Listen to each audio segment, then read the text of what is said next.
Jónsdóttur og mín að bjóða ykkur hingað hjartanlega velkomin.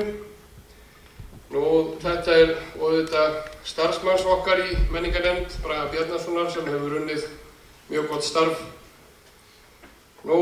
Þetta í annað árið í röð sem við höldum menningarmánuðinn október og við vorum komin eiginlega á fremsta hlunn með það að framkvæma danska daga fyrir ári síðan, en það kom svona aðeins svo seint fram og auðvitað þó fyrr hefði verið mátt halda danska daga hér, því að eins og allir vita sambandið og tengslin við Danina ákaflega sterk hér og ef ekki einhvers staðar ætti að vera danskir dagar sem haldnir eru vítt og breitt og alls konar dagar, þá ætti þeir að vera alltaf hér. En gott og vel, þetta annað kvöldi, við byrjuðum á Gimli á Stokkseyri í síðustu viku, þar sem að myndlistarfélag Árnesinga sem að fagnar 20 ára afmæli þessar mundir opnaði það sýningu og það handverksmarkaður og sitthvað fleira og það opið út allan þennan mánuð. Hvet ég ykkur til þess að líta þangað í félagsheimili Gimli á Stokkseyri. Og þar voru harmonikulkallarnir okkar sem aldrei klikka þegar til þeirra leitað, komu og héldu upp í góðri stemningu. Kvöldum þau sem að framundan eru eftir þetta 18. október og þriðjudaginn kemur í Tryggvaskála, þar sem við ætlum að fagna 120 ára afmæli Ölfusárbrúar. Auðvitað ættum við að gera það okkur einasta ári, því eins og allir hér vita og kannski landsmenn allir, að þá væri þessi staður hér við Ölfusárósa ekki neitt án brúarinnar og Tryggvaskáli og brúin auðvitað faðir og móðir þessa staðar. Síðan verðum við í Gónhóli á Eyrarbakka 21. október og föstudegi og þá verður talið niður í Októberfest og þá fá menn sér kannski líka en öl og þar verður tónlistarþema eitt mikið undir stjórn Örlygs Benediktssonar. Og þar verður stemningin þýsk eins og auglýst hefur verið og svo endum við laugardaginn 29. október í Hvítahúsinu hér handan árinnar og þar verður minningarkvöld Steinar spil. Okkar Geirmund Valtýsson, Rúnar Júl og Ingimar Eydal. Það verður skemmtilegt kvöld, þar koma meðal annars gamla hljómsveitina Steina og þar verður farið yfir hans feril hér á þessu svæði í tali og tónum og verður ákaflega skemmtilegt, trú ég. En innrás Dana og Selfoss og áhrif þeirra, þetta auðvitað verðugt viðfangsefni og kannski verðugasta viðfangsefni sagnfræðinga nútímans að fara yfir. Við vitum það að Danirnir hafa haft mikil áhrif og ekki síst þeir 400 afkomendur sem þeir hafa gefið af sér hér og fjölmargir búa hér á svæðinu enn þann dag í dag. Fyrir þetta viljum við hinir auðvitað þakka og við virðum bæði minningu þeirra sem farnir eru og virðum og dáum þessa sem að starfa enn þann dag í dag hér með okkur í samfélaginu. Þeir hafa sýnt það með ýmsum hætti hér í félagsstarfi og menningu þessa staðar og þessa svæðis að þeir hafa margt lagt til. Ég ætla ekki að fara sérstaklega yfir það verður farið yfir það hér betur og eftir af ýmsum góðum aðilum, en heiðursgestir hér í kvöld með okkur sem sitja hér handan við, eða rétt handan við mig, eru Henry og Inger Jakobsen. Við ætlum að biðja ykkur að gefa þeim gott klapp.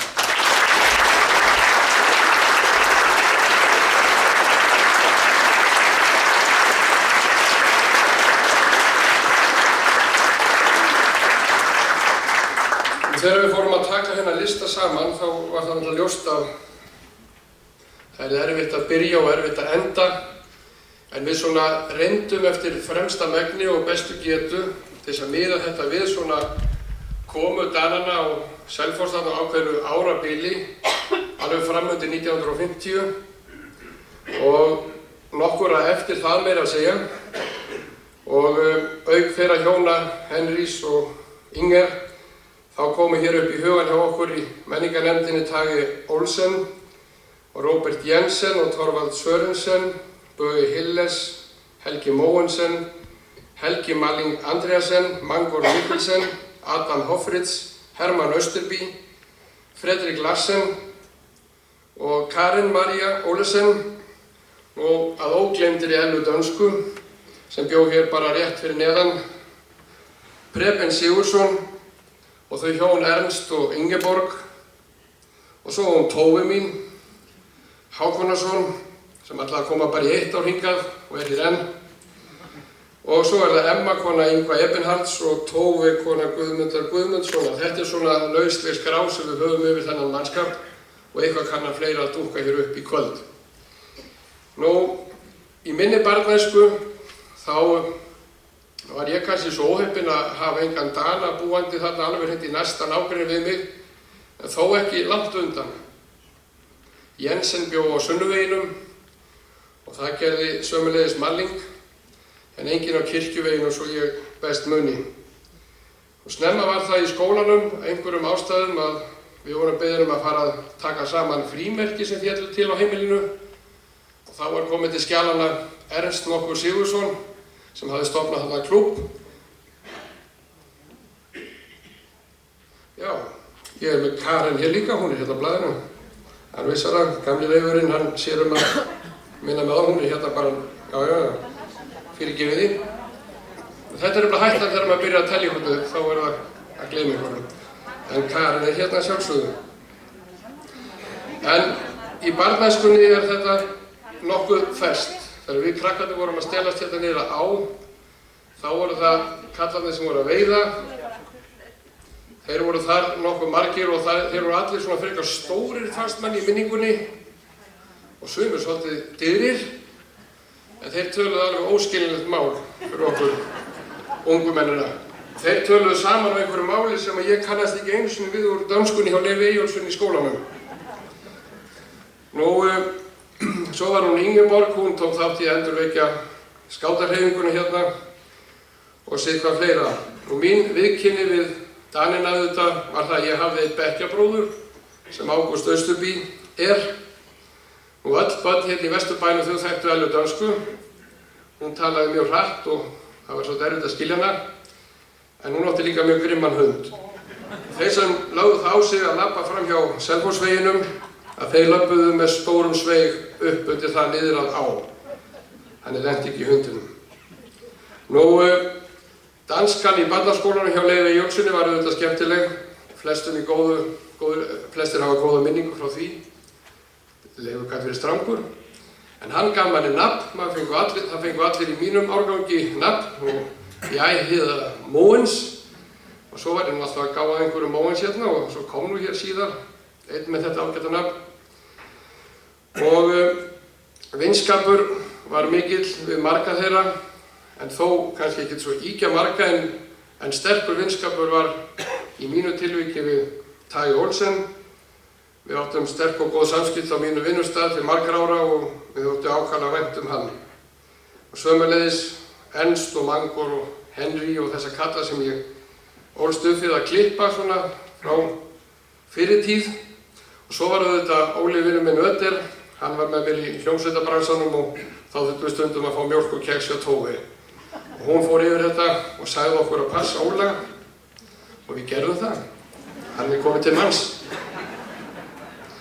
Nú mörg eru önnur áhrifin frá dönunum. Ég hélt nú alltaf að Mango Mikkelsen ætti í mangosópan, en svo var mér sagt að það var í mango einhver ávöxtur. En Mangor leiðrétti það ekki til mig þegar ég spurði hann það hvernig gengi með sópan hans, mangosópan. Hann sagði að það væri bara gott gengi í honum þá, en hann því miður ekki lengur á markaði. Nú við eigum Larsens stræti, þannig að áhrifin eru augljós, en við töluðum ekki dönsku á sunnudögum í mínu barnsminni í það minnsta. Kannski pabbi ekki nógu góður í dönsku, en það eru allir dagar danskir hér á Selfossi. Nú, Mjólkursamsalan, hún styður við þetta kvöld aðeins með okkur og Guðmundur mjólkurbústjóri hafði þakkir fyrir og þitt fyrirtæki. Ég vil nú kalla þetta mjólkurbú Flóamanna, ég biðst nú fyrirgefningar á því, en á vont með að taka upp svona ný nöfn sem að mér finnst ekki vera ættuð úr, en hann kannski fellir niður styrkinn, fyrirgefðu það, en MS Selfossi. Nú, síðan á þetta urðu nágrannar mínir í næsta húsi við mig. Þeir synir Fróða Larsen, Bent og Kalli. Ég hafði nú áhrif á annan svona, þokkaleg áhrif, fótboltanum. en hinn var erfiðar í taumi. Nú, þetta voru góðir drengir, eins og allt þetta fólk, og nú vona ég það að Guð gefi að okkur Guðmundi og mjólkurbúsmönnum og sveitarfélaginu takist að stofna hér og setja hér á stofn mjólkuriðnaðarsafn. Það er auðvitað löngu tímabært og það hvergi annars staðar heima en á Selfossi. Við erum búin að halda einn fund og mjórar mikils vísir. Þetta stefnir í eitthvað gott. En ég ætla ekki að tefja fyrir ykkur kvöldið frekar. Fyrir hönd menningarnefndar set ég annað menningarkvöldið í október 2011 og bið þá ágætu mjólkurbússtjóra dóttur Þóru Grétarsdóttir að taka hér við samkomunni og leiða okkur hérna í gegn kvöldið. Góða skemmtun.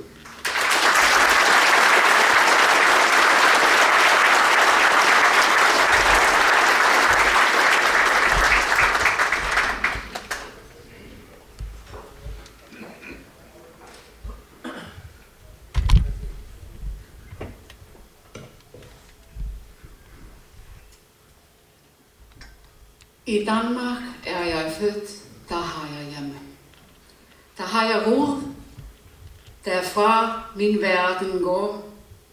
Du danske sprog, du er min moderstemme.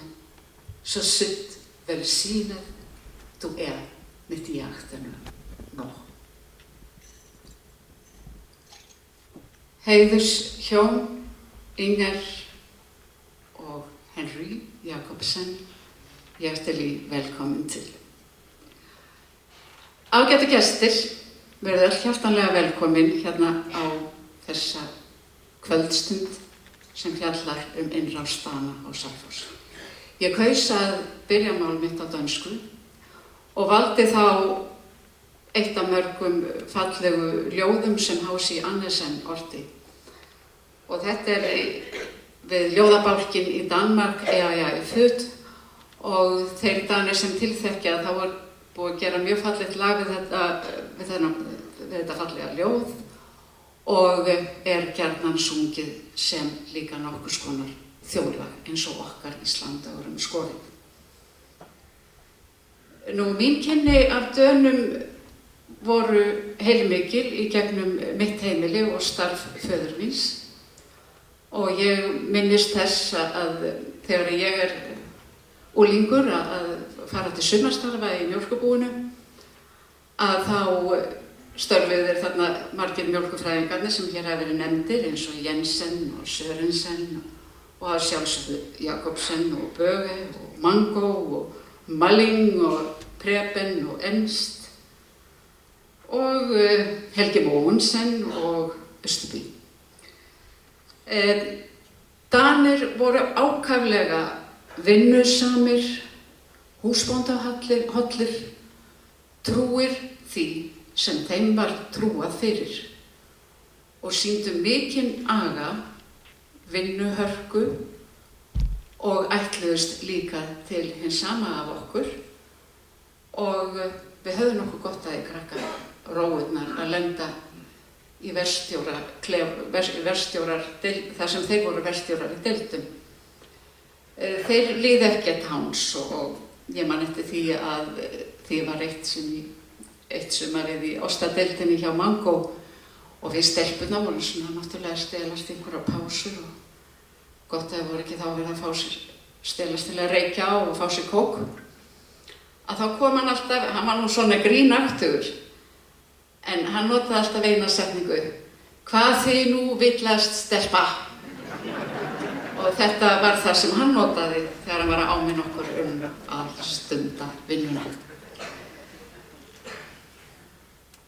Og það svo sem mörg orðfærin og það sem ég var að tala að þeir væru einstaklega og þeir voru mjög stundvísir og lögðu ríka áherslu það að mæta á réttum tíma og helst löngu fyrir vinnutíma. En svona ein saga á Sørensen. Það þjóðsaga og ég búin að bera hann undir börnin og jú, þau kannast alveg við þetta. Hann var svo stundvís og það var sagt að Sørensen hefði einungis á ævinni mætt og seint til vinnu.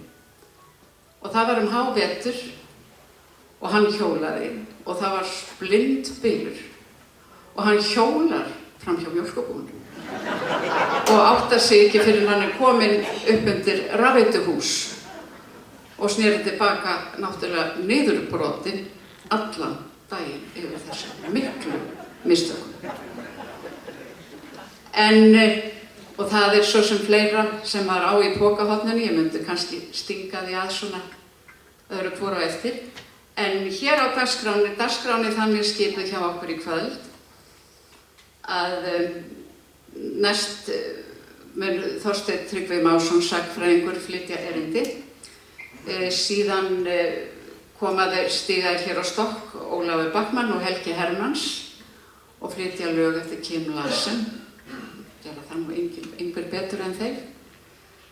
Svo kemur Marteinn Sigurgeirsson sem við flest þekkjum hér á Selfossi og hann verður með myndasýningu sem tengist dönunum. Og svo mun Árni Valdimarsson hér á Selfossi sem hefur víða komið við hér í bæjarlífinu og búið hér til margra ára. Hann ætlar að vera með frásögn af dönum, eflaust umgengist á marga. Og svo geti dottið inn eitthvað svona óvænt. Eins og gerist gjarnan Kjartan skipuleggur samkomu. Eitthvað svona leyni í pokahotninu. En í lokin mun svo Guðlaug Ólafsdóttir og Vignir Stefánsson flytja okkur tónlist. En ég vil þá bjóða hingað velkominn sagnfræðinginn og Selfyssinginn Þorsteinn Tryggva Másson. Gjörðu svo vel.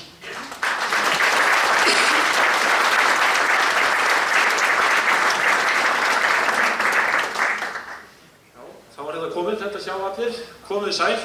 Ég heiti Þorsteinn Tryggvi, fyrir þá sem að svona ekki þekkja mig. Ég fæ eiginlega þá tilfinningu núna að ég sé aftur orðinn 5 eða 6 ára. Þannig að ég að sjá þetta andlit sem ég sá sem til ég flutti hingað 1971, Haddi Sör og fleiri. Og þetta en svo átta ég mig á því að ég ekki lengur 5 eða 6. Allt þetta fólk hefur lítið breyst en ég sjálfur orðinn allt gamall.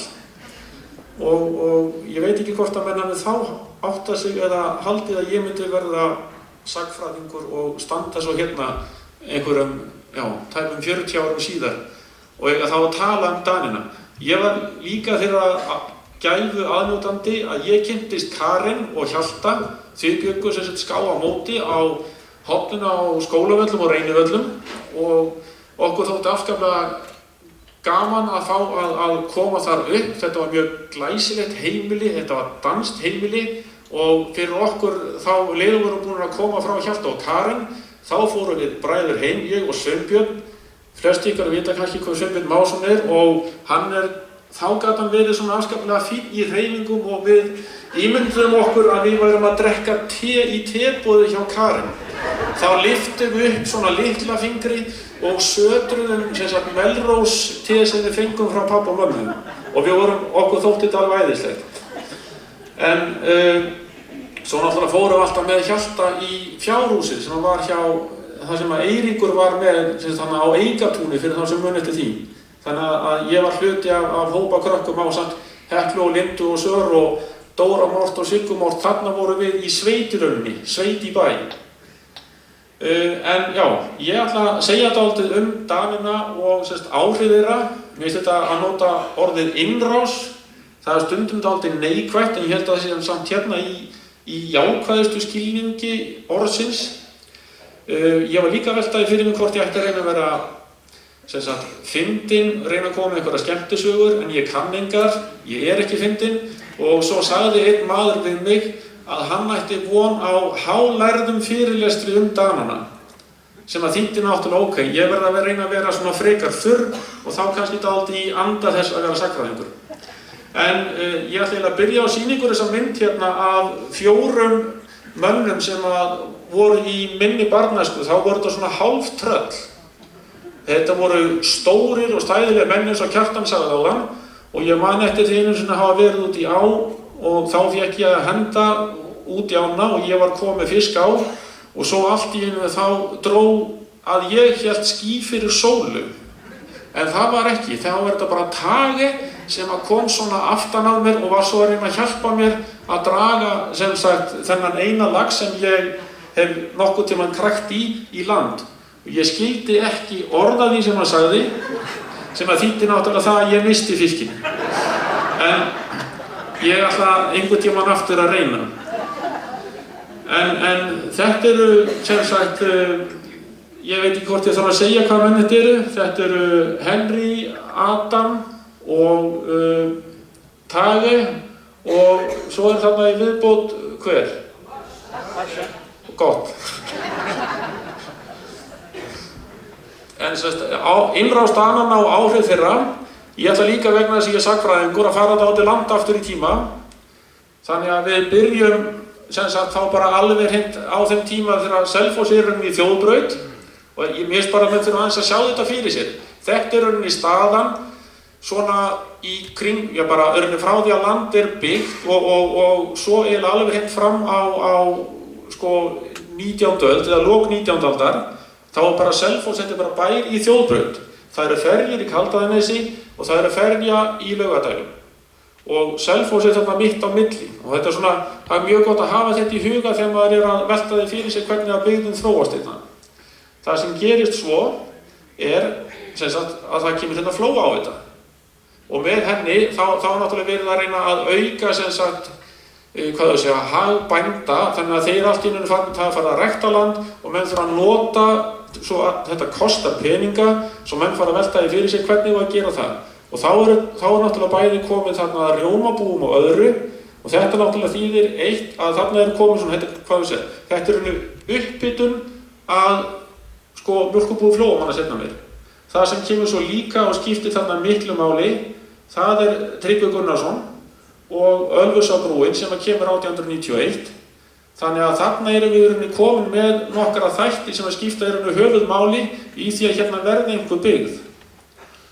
Og ég ætla bara að reyna að láta þetta keyra dálítið hratt. Þessu fylgja svo bættar samgöngur í Flóanum vegna þess að menn eru komnir með brúna og þá koma vegir. Í framhaldi þessu, það er þess að 1926, þá kemur í sjálfu sér fyrsti Daninn. Það er þessi J. Didriksen. Og hann kemur hérna og er að spá í hvar sé best að vera með mjólkurbú. Og það menn eru að velta því fyrir sér að hafa þetta hérna við Ölfusárbrúna, menn eru líka að velta því fyrir sér hvort að þetta vera niður í Ölfusi, hjá Reykjum. En við getum sagt kannski sem betur fyrir okkur að þá er það ekki. Og nú fara hlutirnir að gerast mjög hratt. Mjólkurbúið er stofnað í desember 1927 og byggingaframkvæmdir hefjast svo bara strax í febrúarlok, ég held þessi 28. febrúar 1928, þá byrja menn að byggja mjólkurbúið. Þannig að menn eru mjög fljótir að þarna. Og þarna í sjálfu sér Selfoss sem væri ekki til. Þetta er bara í landi Sandvíkurhrepps og Hraungerðishrepps. Að hluta til á landi Laugardæla og svo þá í landi Selfossbæja held ég. Ég verð þá leiðréttur hér á eftir að örugglega. Það sem að gerist svo í kjölfarið af þessu, og þá er kannski að segja að innrásin hefjist, að það er fyrsti Daninn kemur svo. Það er Karl Jørgensen. Það er spurning hvort að vera mjög dönsk eða svona bara sæmilega dönsk. Hann kemur þarna 1929 og þá er þetta að segja, þá er innrásin í rauninni hafin með einum manni. Það er kannski ekki, þetta er ekki, en ok, Mjóri Mikils Vísir. Það má reyndar ekki gleyma einu þarna, ég ætla bara að leyfa svo að rúla hérna áfram hjá mér, nei það er vist í hinn áttina, að það er Hoffritz, Adam Hoffritz er komin áður. Adam Hoffritz kemur 1924, en ég kem kannski örlítið að því hérna eftir. En manntal í mjólkurbúinu 1930, þegar Karl kemur hérna, þá er hann með konuna sína, Marie Nielsine heitir hún. Þau eiga Niels Jørn. Það er til ótrúlega skemmtilegar myndir af þessum dreng í leikfangabíl í ljósmyndasafni Mjólkurbús Flóamanna eða MS Selfossi sem er búið að afhenda á héraðsskjalasafni til okkar og það myndi menn myndu eiginlega drepa fyrir að fá svona bíl í dag. Hann er svo flottur. Þar fyrir utan er Margrethe Larsen, Werner Karl Hansen, Johannes Christian Skorstensgaard, jeg áttu ykkur að því hvað Skorstensgaard þýðir, Knud Egil Kristjansen og Henning Busk. Þetta eru þessir ágætu menn og konur sem þá eru komin og þetta er í rauninni innan gæsalappa staffið í mjólkurbúinu. Þetta eru bara Danir. Og þið getur rétt ímyndað hvað þetta er. Þá búa 68 manns á Selfossi. Og þá erum við að tala að rúmlega 10% af þeim sem búa á Selfossi eru Danir. Og það náttúrulega verður að segja, ok, það er töluvert mikið. Það segir sem það sjálft, það hljóta að vera, þeir hafa töluvert áhrif. En það kemur reyndar annað inn í þetta sem kannski segir þá, ok, áhrifin eru kannski ekki svo mikil, að það er í fjarlægðin á milli húsa sem er þekkja, ef við, þeir sem að kannast við þess að sögu hvort var að Gunnar eða Guðmundur sem bjó á Núbu og var fyrsti maðurinn sem fer og læri mjólkurfræði 1932. Hann býr þar sem Kaffi Krús er núna. Það þótti Núbum, já, það þótti of langt að fara frá Núbum og austur. Þannig að hann flutti frá Núbum og í búið. Þetta er alltaf merkilegt ef við spáum við það að við erum að senda krakkan okkar núna 6 ára gamla í skólan rétt fyrir klukkan 8 á morgnana og þau eru að fara miklu lengra. En dönunum þeim fjölgar og nú lendi ég í bölvuða vandræðum, ég alveg hittur 100% og það er einfaldlega vegna þess, ég gleymi örugglega einhverjum, þannig að ég ætla bara fyrirfram að biðjast velvirðingar á því, eða þá kom einhverja fyrirvara, sagnfræðingar eru endalaust í því að koma með fyrirvara, þannig að ég ætla bara að slá þá fram öllum þeim hugsanlegu fyrirvörum sem að mögulegir eru, þeir eru þá bara komnir núna. En Danirnir sem að koma eru nokkuð margir og þeir eru þarna að koma í langu banir á milli 1930 og 1940. Þá er atvinnuleysi í Danmörku og það er aftur á móti þá er mikla vinnu að fá á Íslandi, allavega í mjólkurbúinu. Og það er þannig að þessi Danir sem koma, þetta eru, við getum sagt ákveðin hátt, þetta eru farandverkamenn, en þetta eru náttúrulega líka fagmenn. Þetta eru menntaðir mjólkurfræðingar og þetta eru menn sem í sömu tilfellum þeir eru nú búin að heimsækja okkur á safni núna, Gissur Jensen og Guðmundur Eiríks og Guðmundur Sigurs og þeir eru búin að segja okkur svona nokkuð skemmtilega sögur og Gissur Jensen að mitt eins og það að pappans sem var mjólkurfræðingur úti, hann var til dæmis að selja fisk og það er kannski ekki rosalega spennandi að selja fisk þegar þú ert mjólkurfræðingur. Þannig að þá skilja vel að þeir vilja flytja. En það sem gerist þarna er að það koma dálítið að Dönum til landsins, sumir ílendast, aðrir ekki. Adam Hoffritz kemur 1924 og hann fer að vinna hjá Degi Brynjólfssyni, niður í Skólavörðubæ. Róbert Bendiksen og Gústaf Ingvarsson koma 31, Erik Ingvarsson sem er bróðir Gústafs, hann kemur 33 og Ella, danska, kemur líka 33, hún er fædd 1913 fyrir þá sem ekki vita, þannig að hún er að koma alveg kápnung. Klaus Brüde kemur þarna 34, Hermann Österby kemur 35, Hermann fer reyndar aftur til Danmerkur og er rauninni fastur innan gæsalappa úti í stríðinu, en kemur svo aftur eftir stríð til Íslands. Römmur svo taug og allt það.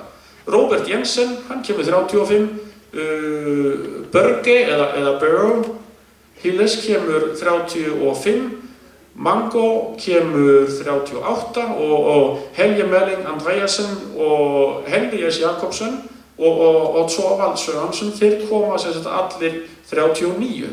Þetta er svona það sem er skilt á því að hafa grublað aðeins í skjölum frá mjólkurbúinu. Ég ætla að vona að ég sé alveg að fara með rétt mál. Þannig að staðan er svo að þarna er komin töluvert hópur af Dönum og fólksfjölgunin er ekkert óbúðslega mikil á Selfoss á þessum tíma. Þannig að þeir eru ennþá í þessari stöðu að hafa töluvert áhrif á allt sem þeir eru að gera. Annað sem er dálítið athyglisvert hér og þetta er að benda á, það er kannski að hluti af því af hverju hann er beðinn að flytja frá Núbum og í búið, það eru vinnutímanir. Kallarnir segja mér að þarna eru þeir að vinna frá svona 16 og upp í 20 tíma á dag. Þetta er ótrúleg vinnuharka og það líka sagt að hafa tölvöld mikið að Dönum komið til landsins en þeir finna að þeir gáfustu upp. Mjólkurbústjórinn sem Karl Jönsson hreinlega svolítan, ég var að kalla hann harðstjóra, ég veit það ekki alveg, en hann allavega hörkunagli og hann allavega það kröfuharður á staffið sem segir þá að þeir sem svo ílendast hljóta að vera rjóminn af þessum mönnum og það náttúrulega gott að hugsa til þess ef við spáum í þessa 400 afkomendur, þeir eru það náttúrulega afkomendur, heljarmanna, eða þetta er ofurmenn algjörlega, ég myndi ekki vilja vinna 18-20 tíma á sólarhring og hvaða má svo gera og svo þú þarft svo að borða, þú þarft kannski að heilsa þessi upp á fjölskyldunum eða börnin. Þetta á mér lífsins ómögulegt að skilja þetta, en svona þetta eru hörkunaglar. Og já, það er að benda bara á þetta, 1940 þá eru Danirnir ennþá í meiri hluta þessara starfsmanna. Og það er eiginlega að fullyrða það að það eru í mjólkurbúskverfinu eða við mjólkurbúið eru þessi danska nýlenda. Það eru kannski ákveðnar undantekningar á þessu. Þeir sem hafa heyrt hús sem að kalla Sólhúsið sem var þarna, eða Sólhús, kannski ekki Sólhúsið, þar bjó íslensk fjölskylda. Mér sagt að þar hafi verið rosalegustu grjótkastararnir á Selfossi. Það er svona svipað sem að hundin hjá dönsku. Það þorðu engir að koma nálægt Sólhúsi vegna þess að þá áttum við vona á því að fá gátt á hausinn. En ok, ég meni, strákar hafa bara gaman eða hendagróti, maður hafa það sjálfur. Svo kemur að öðru sem dálítið skemmtilegt, þá fyrir maður að velta áhrifum þessara manna fyrir sér. En ég reyndar á því að áhrifin þeirra eru kannski augljósust þegar maður horfir yfir salinn. Ég meina að fá 300 eða 400 manns á fund á 50-dagskvöldi og það er hundleiðilegt veður, það segir bara sína sögurinn áhrif Dananna. Þannig að það er kannski ekki að segja, svo staðreynd að við erum hér í kvöld er kannski hvað merkilegust varðandi þessi áhrif og ef við spáum við að þessir menn að koma fyrir 60-70 árum síðan og okkur finnst það spennandi að við erum til að vera hérna kvöldstund. En það sem þeir gera og er kannski dálítið merkilegt en leið er þetta þannig að okkur í dag finnst þetta ekkert sérstakt en býtu, þeir aka á mótorhjólum. Það er fullt af fólki sem á mótorhjólum í dag en á þessum tíma þá er einn maður í sýslunni fyrir utan Danina sem á mótorhjól og það er Bjarni í Túni. Þannig að ok, þetta er allavega sérstæða. Og fyrir þau ykkar sem áhuga á fótbolta, þá ætlum ég bara að biðja ykkur að taka eftir hjálminu sem hann er með. Er þið við, hvað heitir hann? Peter Cech, sem frá Chelsea, hann er markmaður, hann alltaf með hjálm eftir að hafa höfuðkúpubrotnað. Ég myndi ekki þóra að fara á mótorhjól með svona hjálm. Þetta er verið að búið til úr gaffateipu og plástrum, en þetta er magnað. Bómullagagn, já, spáið í það. Við hliðina á þeim þá er myndað öðrum glæsilegum mönnum, þeir veiða gæs og þeir stunda skotfimi. Í dag þykir þetta sjálf sér ekkert sérstaklega, það er skotveiði félagmanna í dag, en þetta eru fyrstu mennirnir sem gera þetta. Annað sem mér finnst mjög skemmtilegt og nú koma alveg óborgarlega myndir frá mjólkurbúinu og það sem líka hægt að segja varðandi þessar myndir og það er það, ég vona enginn frá heilbrigðiseftirlitinu sé því að þeir myndu ekki sætta sig við þetta hjá mjólkurbúinu í dag en sagan segir að það var skurður frá mjólkurbúinu fyrir og í þessum skurði fór misa og alls konar drast út og það náttúrulega segir sig sjálft, Danir eru nýtnir.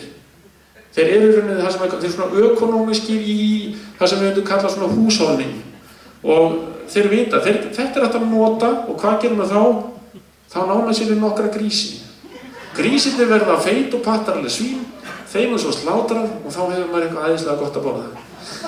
Svo þeir gera það. Þeir koma líka fyrir andapolli á baku mjólkurbúið og þannig þeir að ala endur og svo eru þær líka jötnar. Þetta var algjörlega út í hött. Ég bara tek ömmu mína sem var svona ramm íslensk, það var ekki til neitt ógeðslegra heldur en fuglakjöt. Ég meina, Íslendingar voru ekki mikið að borða fugl, menn náttúrulega fóru og tóku egg og svo framvegis, en fuglakjöt éta hann ekki. Ég veit fullt af fólki sem en þann dag í dag að þeirri skoðum kjúklingar ekki mannamatur.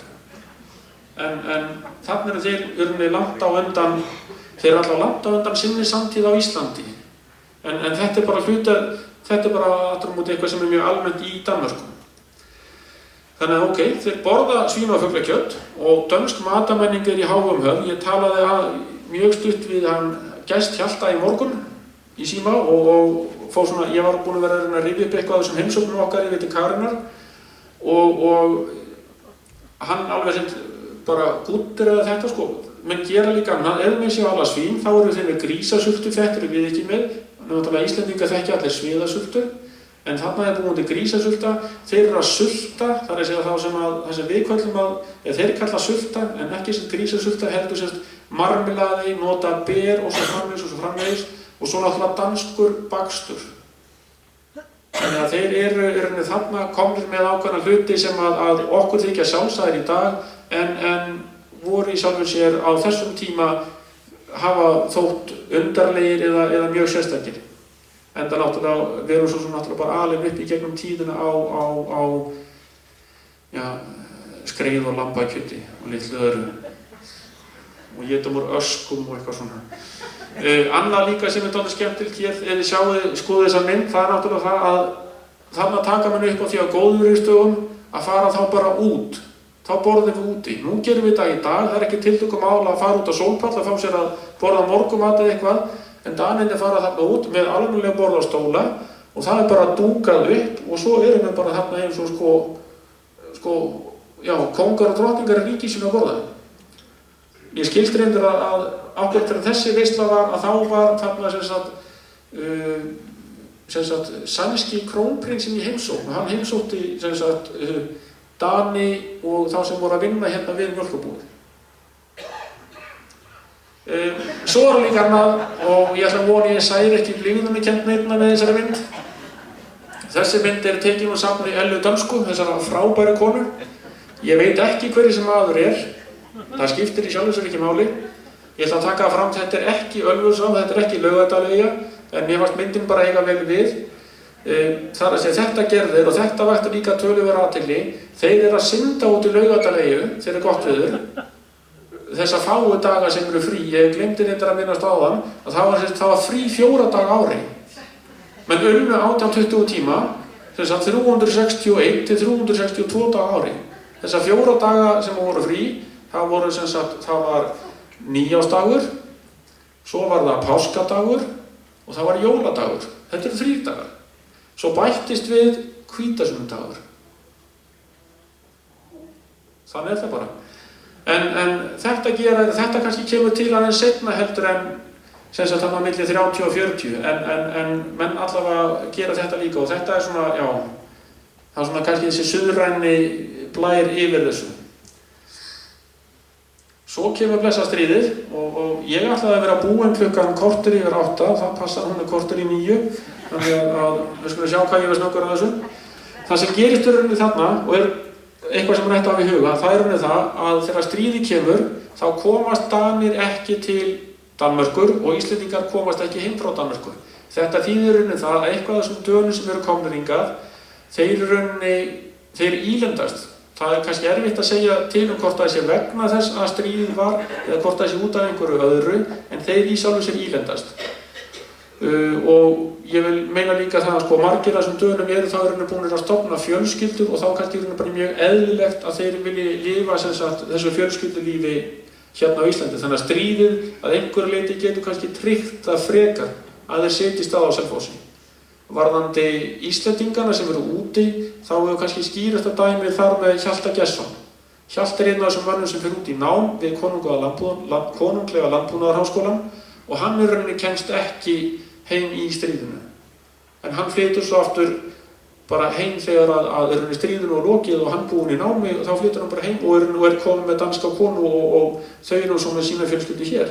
Og svo kemur rauninni Tage líka og svo bróðir þeirra sem Tage og Karenar, hann kemur svo hingað og hann er svo á Grænlandi. Þannig að þau systkini hafa öll greinilega viljað fara eitthvað svona norður á bóginn.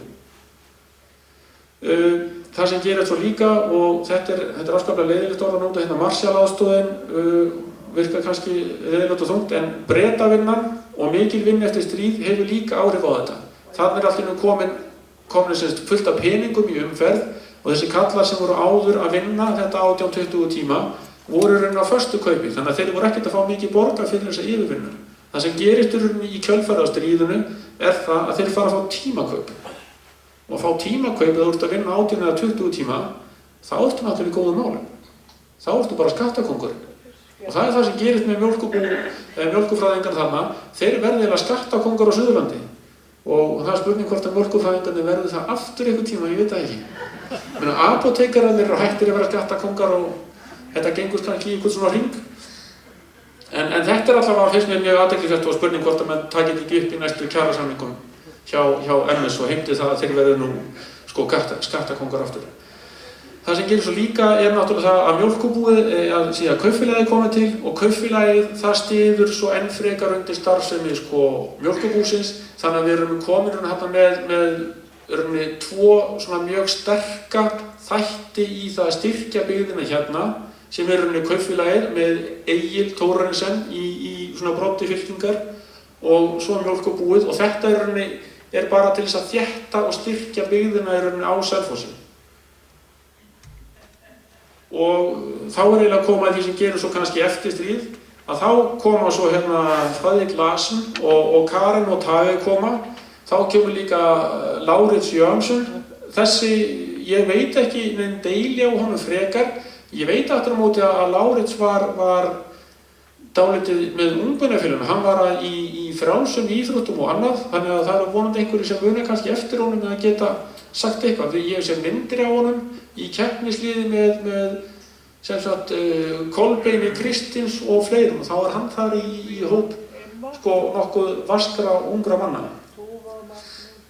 Og svo hann náttúrulega þessi menn sem með kannski svona einhverja dansk-íslenska rætur eins og Helgi Mónsson og Preben Sigurðsson.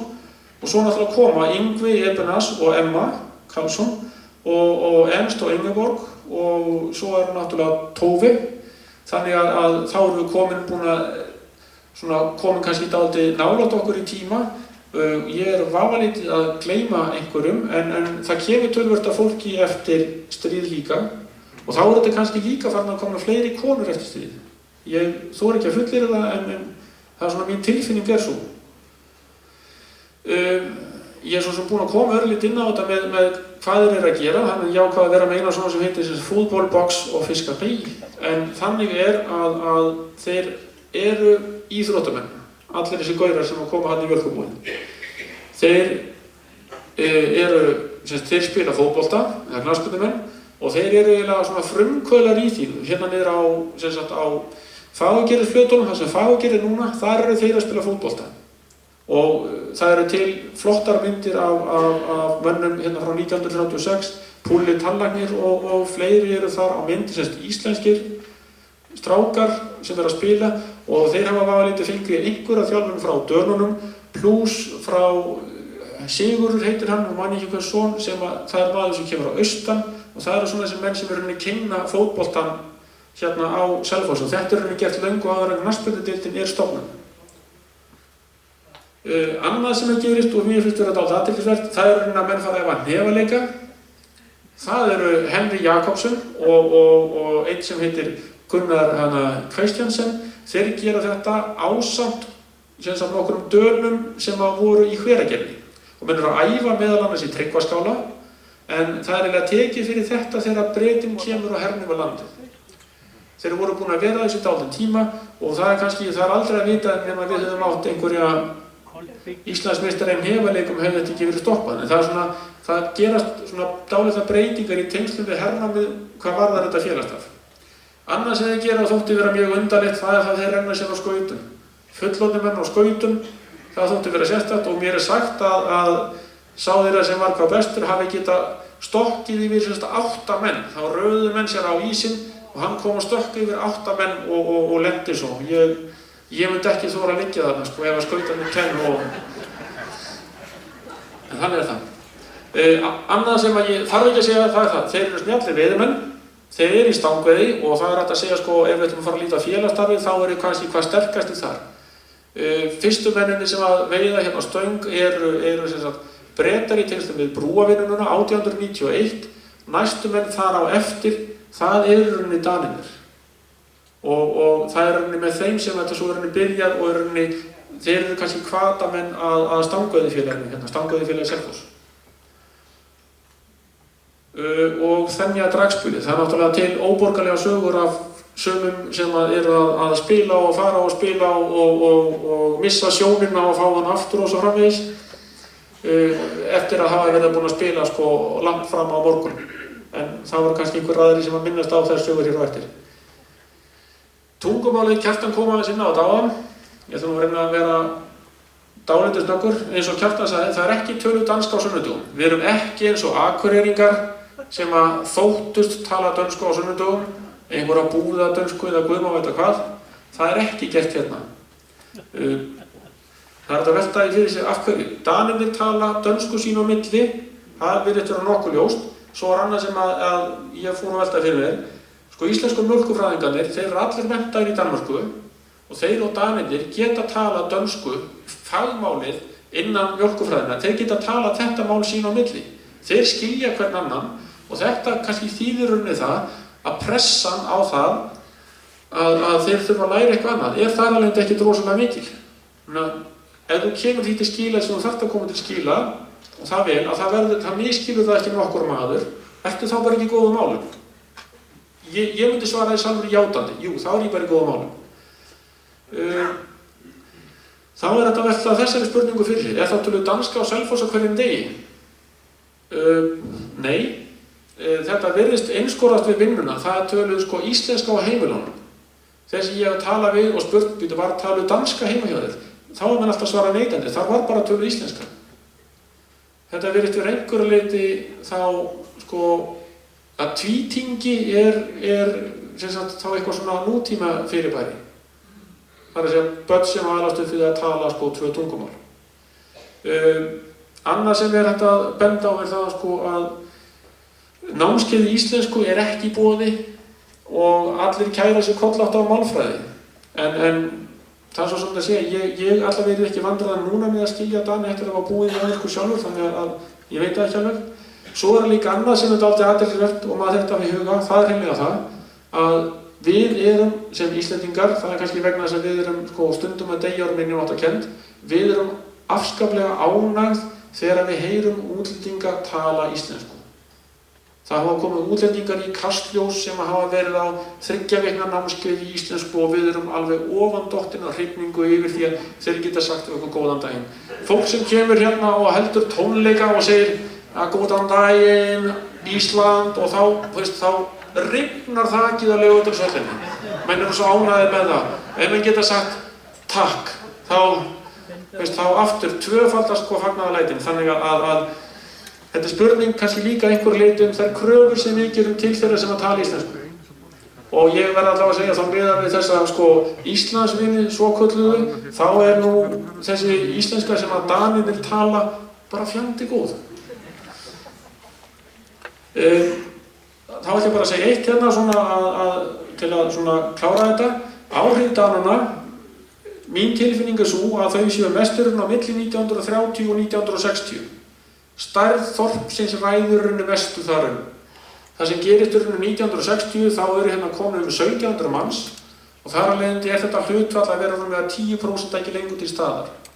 Það sem náttúrulega líka fyrir að gerast þarna að þeir eru aðlagast ótrúlega vel íslensku samfélagi. Það er mín tilfinning. Það sem þeir alltaf móti gera líka fyrir utan þess að ég bent á með ykkur hér í kvöld, ég vil meina sko, að þeir leggja í rauninni grunn að ákveðinni sko, fagmennsku og metnaði sem einkennir rauninni starf Mjólkurbúsins. Þar af leiðandi hafa Danirnir áhrif á það að styrkja sveitirnar og þeir stuðla í rauninni að þróun og að góðri og jákvæðri þróun á mjólkurframleiðslu. Og það er ótrúlega mikilvægt sem framlag að þeirra hálfu. Þeir eru fyrirmyndi þegar kemur að íþróttum og tómstundastarfi. Það er náttúrulega bara löng hefð fyrir alls konar svona klúbbum og þess aftar í Danmörku og þetta endurspeglast á dýri sem þeir gera hér. Með stangveiðifélagi, með frímerkjaklubbin, með skátastarfið. En það sem er kannski athyglisverðast að þeir skipta sér afskaplega lítið af pólitík. Ég hef enga hugmyndum af hverju það hvort að þessi íslenski repparígur sé þannig að þarna menn vilja ekki hætta sér inn í þennan pitt sem að það getur verið. En þá ætla ég bara að segja þetta er kannski að síðasta, það sem ég held að gerst það það, þeir verða Íslendingar. Og það kannski hýrasta dæmið það þá þessir 400 afkomendur þeirra sem eru hérna einhverju leyti í kvöld eða þá bara vítt og breitt landið. En þetta allt saman þetta Íslendingar, þetta Selfyssingar og svo framvegis og láta það gott heita. Takk.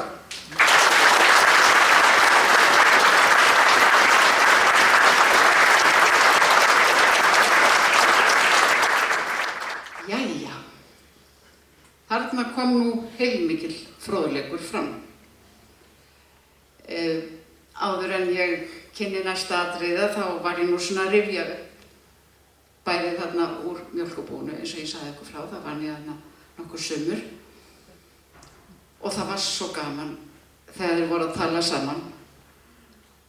Þeir voru ekkert að vanda sig við íslensku, þeir töluðu bara þá íslensku sem að þeir heyrðu og stagbætta í bland við dönsku og það kom jafnvel upp svo staða að þeir skildu ekki hvorn annan þegar þeir voru að reyna að tala saman dönsku. Eins og hvort það var hann Tage sagði við Larsen að góði presti, ég nenni ekki að tala við þessu bauna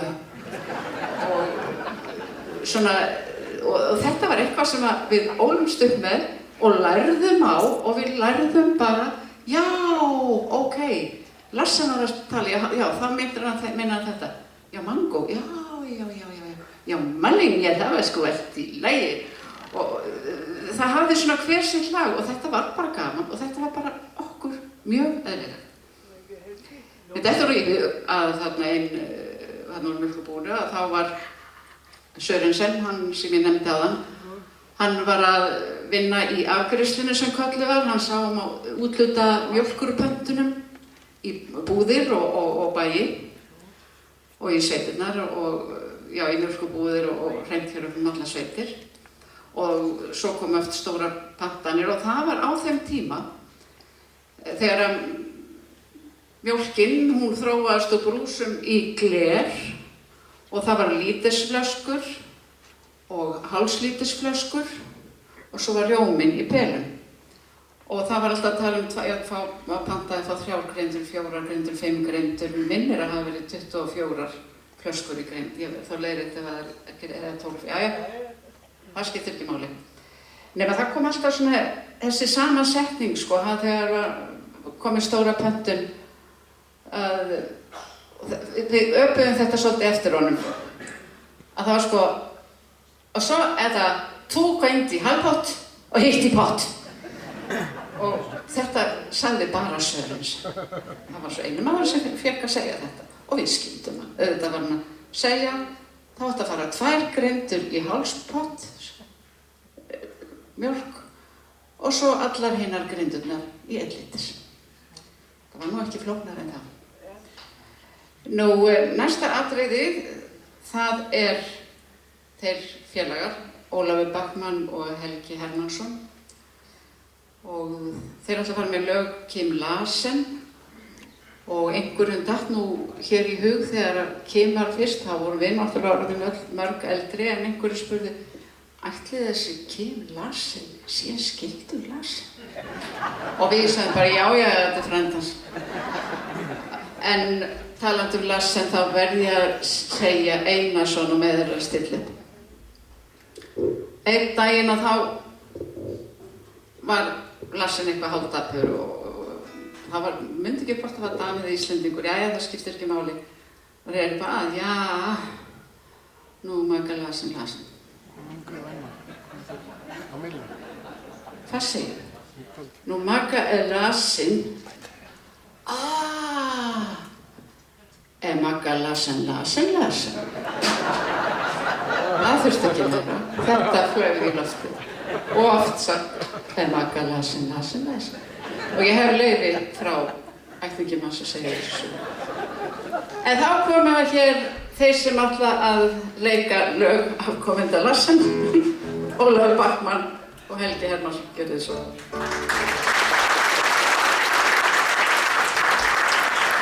God aften, mine damer og herrer.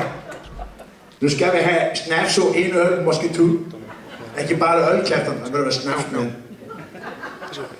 Nú, ég er fenginn til þess að syngja ykkur lassalög. Ég hef haft svo gaman af dansku tónlist gegnum tíðina.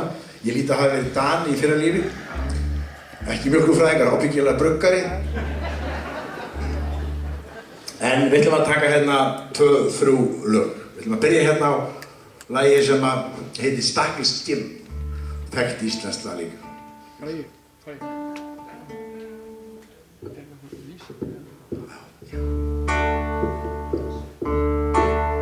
Der lød en stille visken, når tiden gik i stå.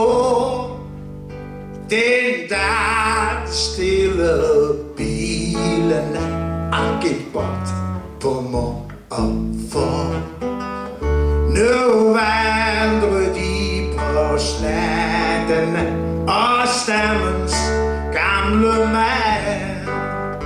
De synger op til stjernerne, lad de aldrig skære igen. På gaden i den døde by, der sidder Stakkels Jim. I nattens mørke drømme han om den tid, det var engang. Nu vandrer de på slatten og stammens gamle mand. De synger op til stjernerne, lad de aldrig skære igen. De bare de dødsbetroede mandskæver, det er det flotte bilen, og det står. Han gik ud på slatten og så, det skal begge hende helt form for igen. Men det er bare i den døde vin, det ser jeg mand, så vi kan glemme den tid. Og det er han, så det kan det ud Stakkels Jim. Nu vandrer de på slatten og stammens gamle mand. De synger op til stjernerne, lad de aldrig skære igen.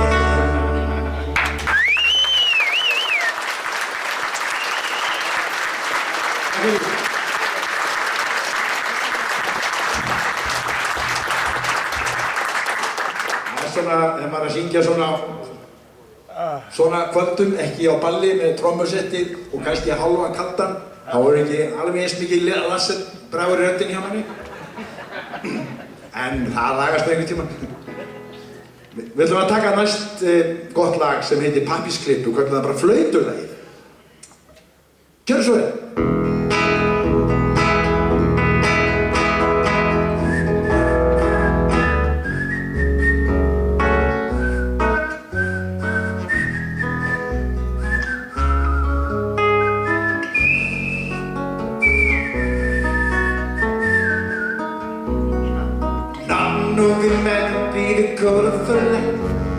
Finder jeg trøst i min kæreste skat.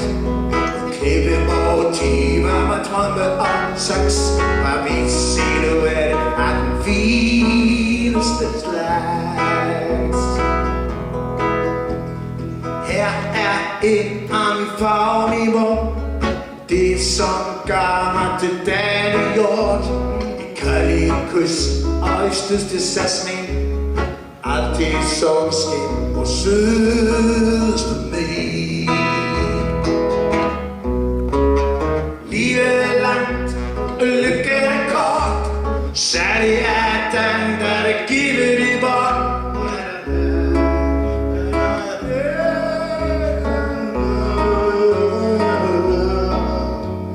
Her er en af mine bedste ven. Utallige klip går igen og igen, men aldrig færdig. Alle uden motiv, så silhuet på kvinden liv. Livet er langt, og lykken er kort.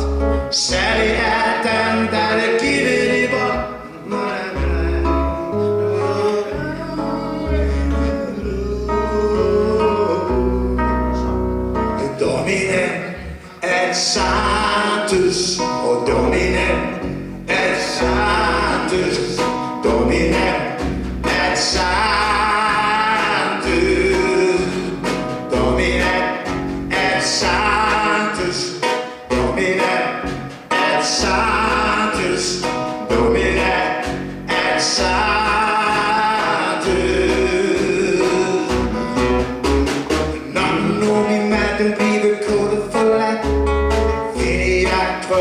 I med kæreste skat Glemme hvor de var med drømme og sats Bare ved silhuetten af den fineste slat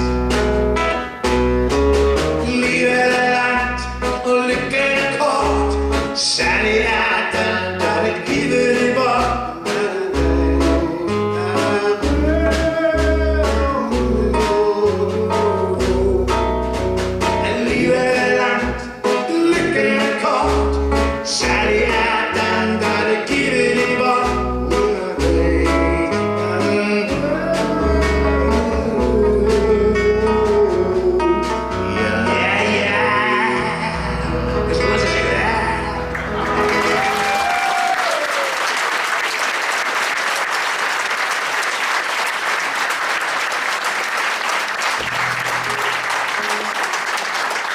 Takk fyrir þetta. Svo datt ég niður á þetta lag hérna. Ég hef aldrei tekið þetta lag áður með Lasse. Ég sá þetta á YouTube og hvílík snilld maður. Þetta þekkja allir. Det var en lørdag aften, sagði Vinterbuddag. Og þið getið sungið með. Ég læt ykkur vita að þið takkið svolítið með mér undir þetta.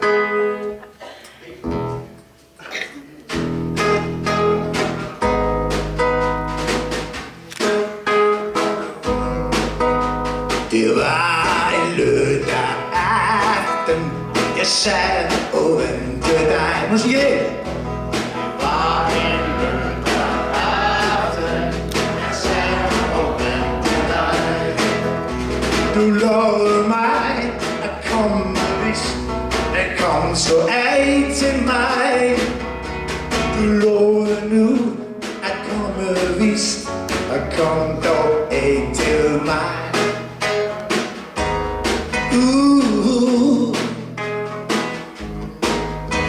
Jeg lavede mig på seng og red så bitterlig. Jeg lavede mig på seng og red så lykkelig.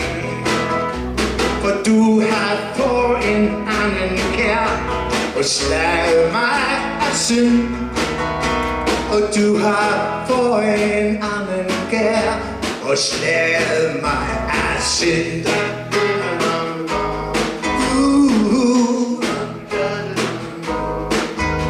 Jeg ville plukke roser og plukke ingen flere. Jeg ville plukke roser og plukke ingen flere. Jeg elsker dig så inderligt. Jeg elsker aldrig mere. Jeg elsker dig så inderligt. Jeg elsker aldrig mere.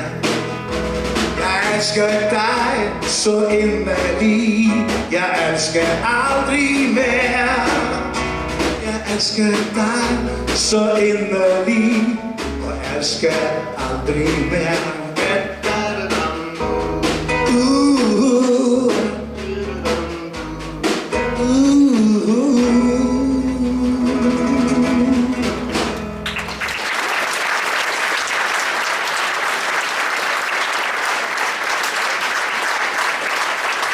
Takk fyrir okkur.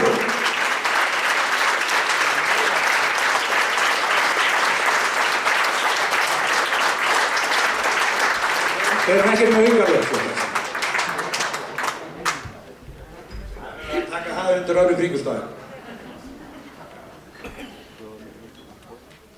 Já, þetta gat nú varla verið betra upp á dönskuna. Hann kann þetta nú Óli Bakk. Hann ekki danskur.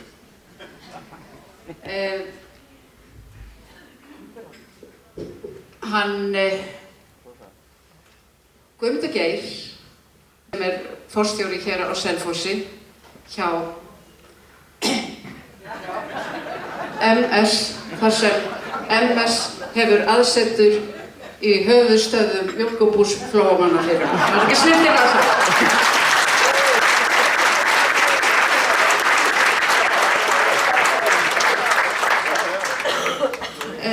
Hann ætlar að koma hér og segja fáein orð sem að þurfti að koma á framfæri eftir atriði sagnfræðingsins.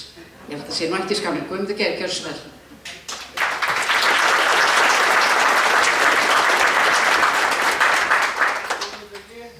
Ágæta samkoma. Þakka þér fyrir þessi orð, Þóra. Ef ekki bara hafa þetta MBF-kvöld.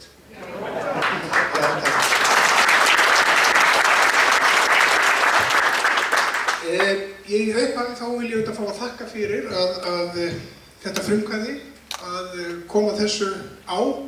Það kom ekki fram í máli Kjartans hér að þetta hefði auðvitað átt að gerast fyrir margt lengur síðan, en við erum hins vegar byrjuð og ég er alveg sannfærður um það að þetta er eitthvað sem á eftir að verða framhald á.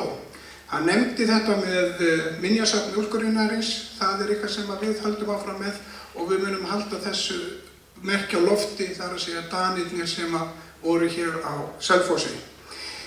Rétt í upphafi að það komi fram að þessi taug, þar að segja Danirnir og mjólkurbúð, hún hefur aldrei slitnað.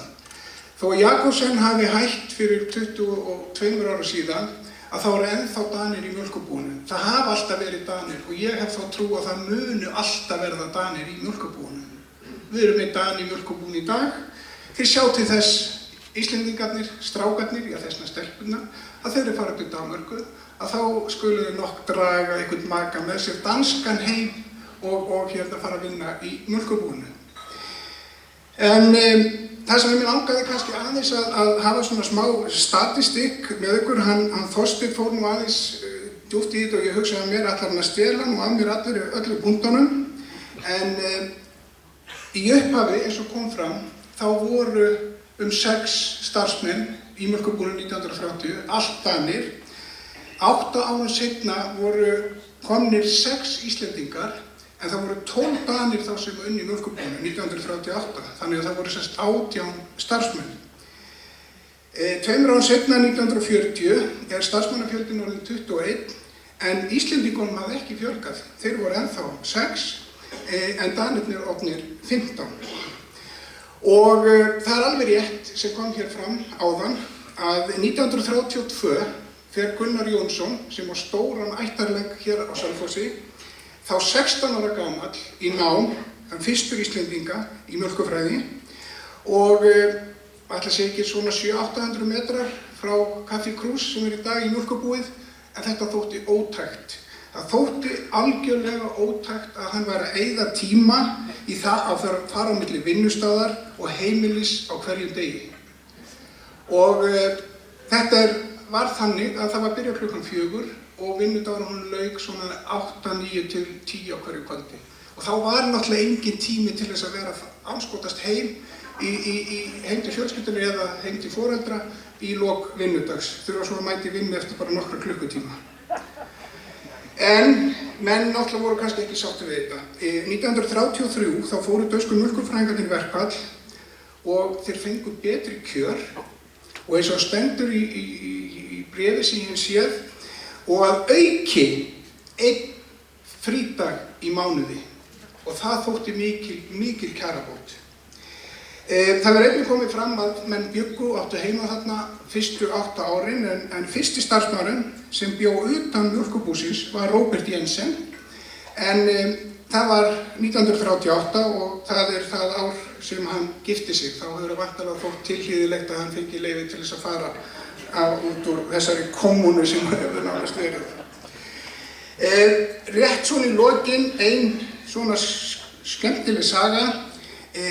Það er búið að fara vel í gegnum hvaða karakterar þessir einstaklingar höfðu, vinnusamir, þeir voru stundvísir, þeir voru íþróttamenn, en það er eitt sem kannski hefur ekki komið hérna fram og það er þessi dásamlegi húmor sem þeir höfðu. Og ég held þeir hafi nefnilega haft líka húmor fyrir því hvernig þau töluðu. Kannski gerðu þeir í því vegna þess að þeim þótti þetta einstaklega kannski bara fyndið. Og ég held að það eimir af þessu í samfélaginu, það eimir af þessu í mjólkurbúinu og það eru til alveg ótrúlegustu sögur innan veggja mjólkurbúsins sem byggir á svona húmorískum nálgunum ákveðni stríðni og svona, hvað að segja ykkur, hafa bara gaman af lífinu, vera ekki að taka lífinu svona allt og létt. Þetta er okkur það sem við þekkjum svona hérna frá Danmörku. Við langar að segja ykkur í lokin eina stuttasögu, en þegar bandaríski herinn var hér á svæðinu, þá keypti hann auðvitað mikið af mjólk frá mjólkurbúinu, en þeir höfðu nánast að segja daglegt eftirlit með framleiðslunni og þeir voru að koma oft í viku, jafnvel á hverjum degi með þeir voru hérna til þess að taka út starfsmenn og fylgjast með hvort að mjólkin var ekki örugglega gerist neitt og annað, því að ekki væri nú gott að allir fengju einhverja matareitrun og það kæmi stríð. Þannig að það var fylgst gríðarlega vel með þessu. Í langan tíma meðan á þessu stóð, þá fóru þessir einstaklingar, þessi hermenn sem voru að koma, með mikilli varúð í kringum einn starfsmannin, Adam Hoffríðs, og var ástæðan sú að þeir héldu að hann ætti mjólkurbúð. En Adam hafði gert sér það til gamans að kynna sig sem eiganda búsins, gagnvart hermönnum. Og mér er sagt það að honum tókst sérstaklega vel upp þegar komu liðsforingjar í heimsókn. Þá var hann algjörlega í essi sínu. Sagan segir að þeir hafi orðið mjög snippulegir þegar þeir sannlega komu í ljós, því eins og að þið hafi séð á myndum hér jafnvel, að þá var Adam svínahirði mjólkurbúsins á þessum tíma. Takk fyrir þetta.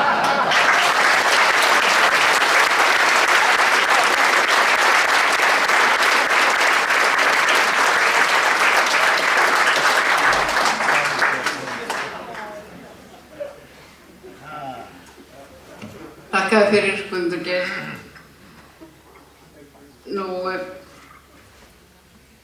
Það var nú kannski hugsunin svo að gefa eins og 5 til hámark 7 mínútna pásu. Marteinn Sigurgeirsson kemur hér næstur og setur hér upp einhverjar myndasýningu og viðtöl.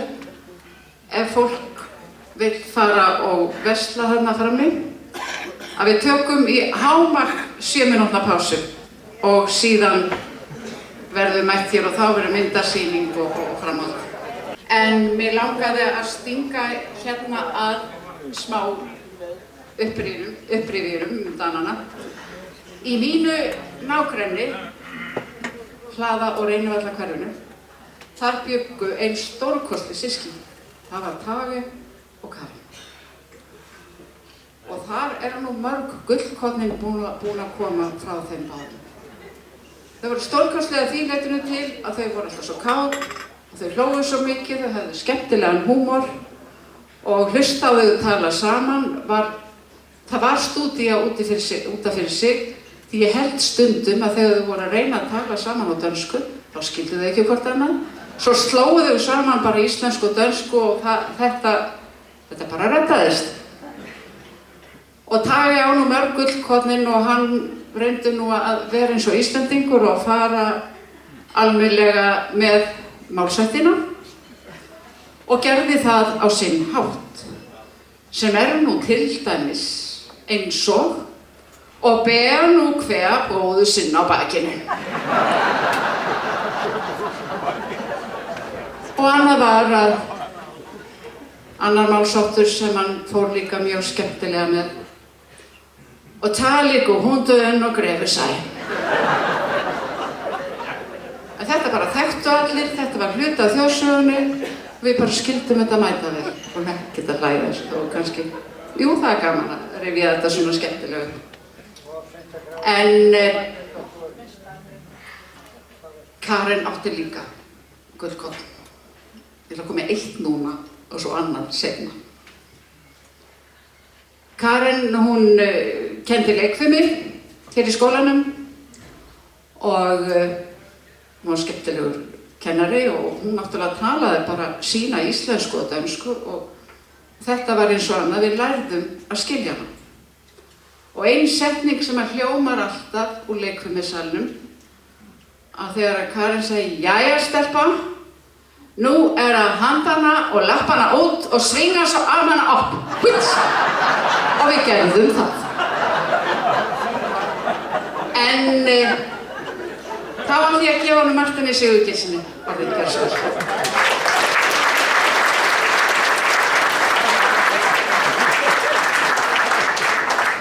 Komið þið sæl. Ég var hér búinn að segja að ég er fæddur og uppalinn í mjólkurbúi Flóamanna. En ég er nú uppalinn hérna í kringum herbergi 109, þar sem maður ólst upp á Selfossveginum, en þegar maður fór að vinna svona alvöru vinnu þá var maður sendur í mjólkurbúið og margir byrjuðu sem brúsastrákar og svo reyndum við að vinna okkur upp og við kynntumst þessari menningu og þetta var mjög skemmtilegt. Það er gaman að sjá yfir fullan sal, sýnir áhugann á þessu og það er menningin að sýna brot og mynd sem ég byrjaði á fyrir 20 árum, byrjaði aðeins að safna viðtölum og var full seinna á ferðinni, margir hafnir frá og margir vildi ekki veita viðtöl, en þetta var svona hugmynd að gera mynd þetta sem við erum búin að vera að tala í kvöld og síðan fór ég að sækja styrki og eitt og annað. Þetta var svona framhald af Selfossmyndinni sem ég gerði 91 á 100 ára afmæli brúarinnar og ég fekk nú eitthvað lítið að styrkjum og þetta lá í lægðinni. Þannig að hringdi í mig daginn og ég beðinn að taka svona eitthvað saman, það verið svona eitthvað dansskvöld og eitthvað. Ég bara sagði já, ég finn þetta. Svo fann ég þetta og byrjaði að klippa og svo bara heyrði ég í útvarpinu í gær eða fyrradag. Þetta væri bara svona flott og mikið prógram og menningamánuður og dönsk vika og ég veit ekki hvað og hvað. Og þá ætlaði ég að fara bara að vanda mig, en þá sá ég að ég var að verða búinn. En jú, ég hafði vandað mig. Það kemur bara í ljós. En þetta er sérst 15 mínútur brot úr þessari heimildamynd sem ég byrjaði á fyrir 20 árum. Nú heyrist mér vera lag að klára þetta, það er mikill áhugi. Ég er líka hérna að njósna, stela frá sagnfræðingum með falda myndavél hérna á fremsta bekk. Og jú, maður er að safna heimildum og ég held að verði eitthvað úr þessu núna. Gaman að heyra þetta með safnið. Við gefum það ekkert frá okkur og höldum áfram að fræðast og skemmt okkur hér í kvöld. Takk fyrir. Nú má sýna.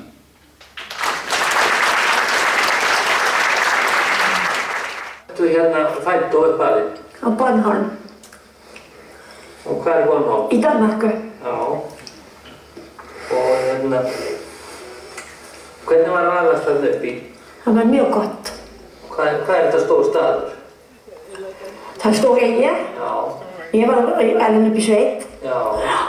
Á Borgabæ. Já. Og stóð við sveitastöðum. Hvað verður margir íbúar á það eyjunni? Þetta sé ekki eitthvað 40-50.000, ég manna það ekki. Já.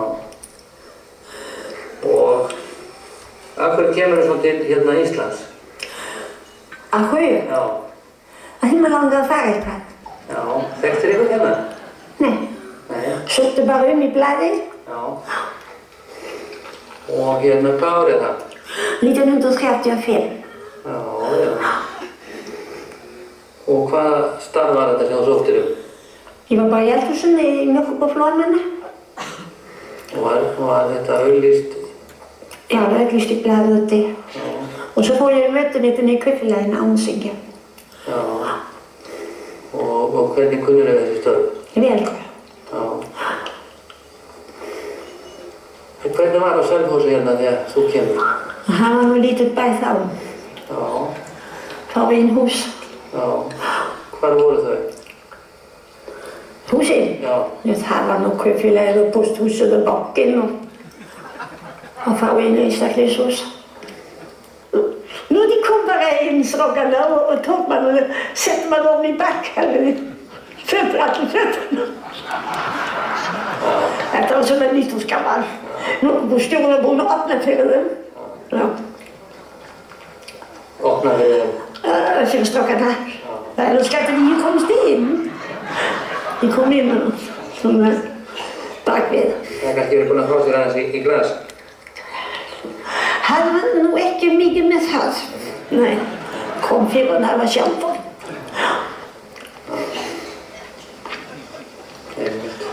Og það var nú ekkert að vera þá maður nú ekki nokkuð skapaðan hlut, sko bara hann Jörgensson, hann fór út á loft og skaut eitt skot upp á byssuna sína. og svo var það búið. Kynntist þú þá manninu þínu hérna eða? Já. Hvað var hann að gera? Hann var mjólkurbílstjóri. Já. Og í hvert keyrði hann í sveitirnar eða Reykjavík? Nei, hann kjörði Reykjavík. Já.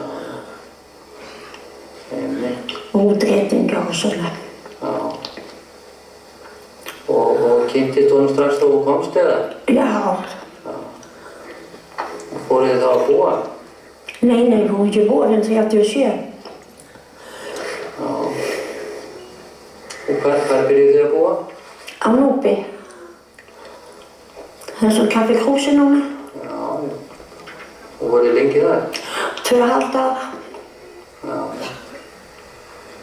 Og hvert fóruð þið næst? Það fórum byggja þarna á Selfossveginum. Já. Hvað árið það þá? 1939. Hvernig var að byggja þá? Það var svona sæmilegt. Svo sem hefði mikið hund. Það var mikið senna. Hvað er það? Manstu þetta honum? Hvað er hann? Hæ? Hvað er hann? Ég fikk hann nú bara á Sjónsson 17 ár. Já, hvað hét hann? King? Já. Þú prófaði að reka vestur, var það ekki? Ég var smá tíma bara, það átti ekki við mig. Ég var meira fyrir timburna. Hvaða vörur voru við með? Bara svona blandað. Hvaða dalir voru hérna þegar þú kemur? Það var Jensen, Österby og Bögge, Hills. Ég var nú ekki þetta fleiri sem var þar, sko. Svo koma fleiri? Danir? Já, Malin og Mangur.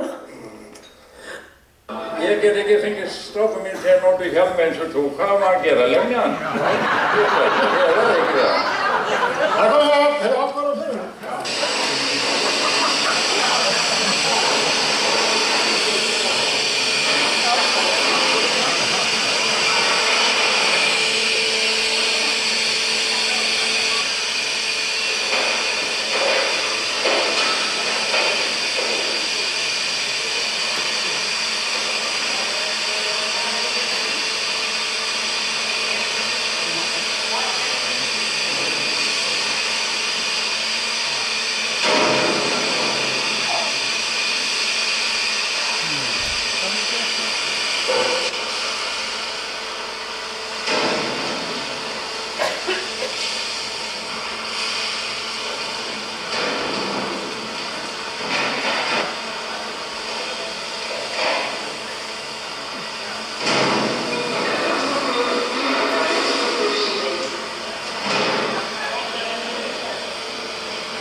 Þessi gróður svona eftir, þannig eftir hvað?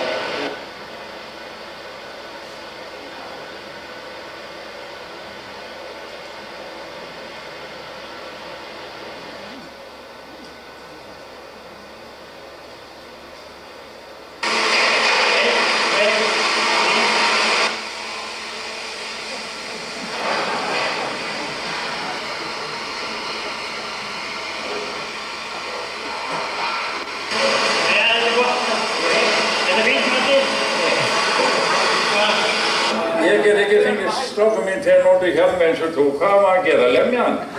Ég verði ekki við það.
get ekki fengið strákum minn til að nota hjálm eins og þú. Hvað á maður að gera? Lemja hann?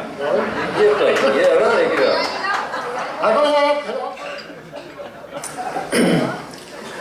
Ég var 30 ára þegar ég var fluttur til Hillerød og byrjaði á skólagöngum þar fram með 14 ára eldur. Það var ég í ýmsum skólum og þá vakti áhugan fyrir að læra eitthvað og rétt hjá Hillerød var stóra mikið mjölkubú sem heit Statens Forsøgsmejeri og þar kom ég oft og mikið og var mjög mikið hrifinn af allt þessu vélum og hvað var að gerast og það enda með því að ég lét mig skrá sem lærlingur. Svo þegar ég var búinn með minn tíma, 4 ára verkefnám, þá fór ég að spekulega í annað og þá kom allt í einu áhugun fyrir Ísland. Og ég sá auglýsing í Dansk Mjölkubúsblad, þar sem var auglýst eftir mjölkufræðingar og ég lagði strax inn umsókn og stuttu eftir kom svar til mín að það var allt í lagi, ég skulle bara koma. Voru þá einhverjir Danir komnir? Já, það voru nokkra komin á undan mér. En stuttu eftir, svona mánuði seinna, þá kom 2-3 í viðbút á Danmarku. Og ég geti nefnt nafnin hérna. Ég menn eftir hann Søren heitinn, hann kom þarna á. Melling var hérna líka með. Og einn som heit Stephensen. Til að byrja með var ég bara í öllu saman svona það sem kom fyrir hendi, eðlilega innvígdum. Og nokkur stund eftir þá kom hérna, fór ég í ostagerðin. Það var tölvöld mikið ost framleitt hérna. Ennars var þetta bara alls konar svona vinna sem mann dundaði hérna, en það var mjög gott að vinna þar og þetta var gott fólk. Já, sem ég sagði áðan, þá bjó hérna 6 menn.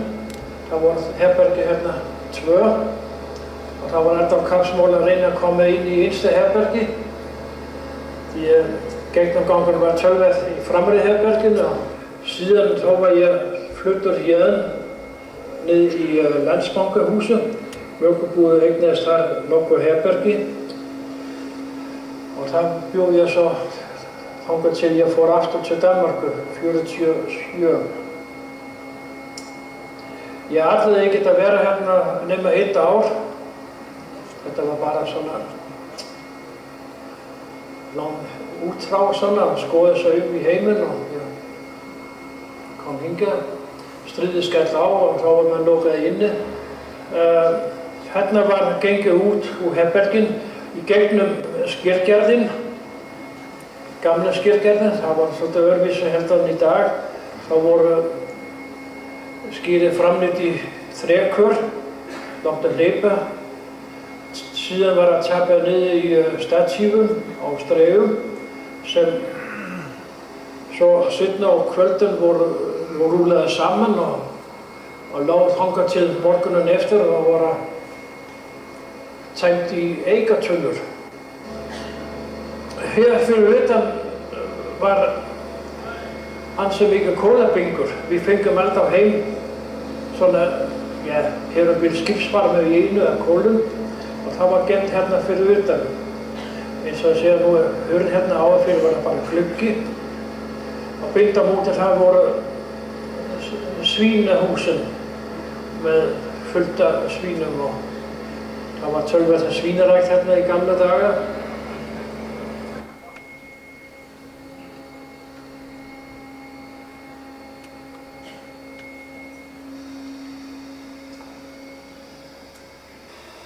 Þetta mun vera hérna, hefur verið 48, 9. þá var þurrmjólkurframleiðslu með tæki sem er notað í dag nokkuð nýtt. Það er búið að þurrka mjólk langt aftur í tímanum. Við vorum að byrja hérna með svokallar úðatæki og þá venn ég hérna á mjólkubú sem var búið að setja upp svona tæki og þarna kynntist ég töluvert mikið í framleiðsluna, ýmis konar efni svona sem við framleiddum, bæði mjólk, undarrennu, rjómi og svona ýmislegt. Tækin var nú ekki eins fullkominn og við sjáum það nú í dag, en þetta gekk. Og ég var að velta fyrir mig svona hvað ég ætla að halda áfram hérna eða sjá eitthvað nýtt. Þá kemur allt í einu gestir í mjólkubúið og þar á meðal var Greta Simonsson. Þá var hann hérna heima á Íslandi að undirbúa og byrja á mjölvinnslu og var að kynna sér svona framleiðslu. Og hann spurði hvort ég langaði ekki aftur til Íslands. Jú, ég hef alltaf langað aftur, ég gerði það líka, en þá kom það bara að segja hann.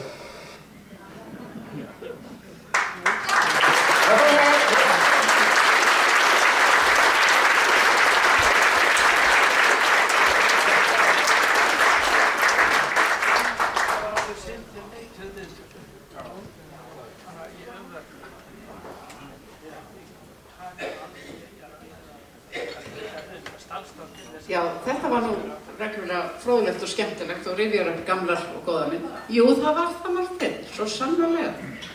Þetta er bara að gefa þetta út og selja þetta. En þá er komið að atriði sem hann Kjartan ætlar að taka að sér. Við erum með hérna heiðursgesti og það er Henry og Inger Jakobsen.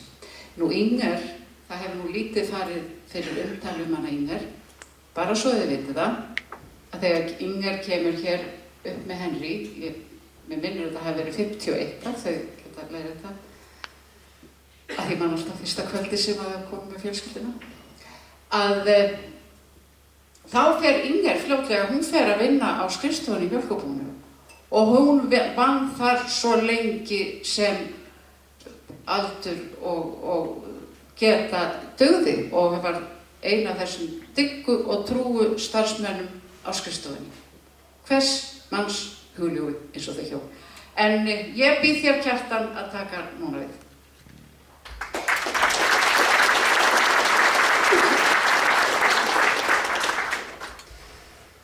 Það er besta kvöldið er bara hálnað. Eða besta við það er bara hálnað. Ég ætla að fá Inger og Henry Jakobsen til að koma hér upp aðeins. Þau heiðu sjón. Ég heyri það að Jakobsen væri að spá í að fara til Danmörku næsta sumar. Einhver sagði mig það að það ég bara keyrustur á Seyðisfjörð og fara með Norrænu. Ég veit ekki hvað löggan segir á Höfn þegar hann tekur hann fyrir ofraðan akstur þar. En það eru áform.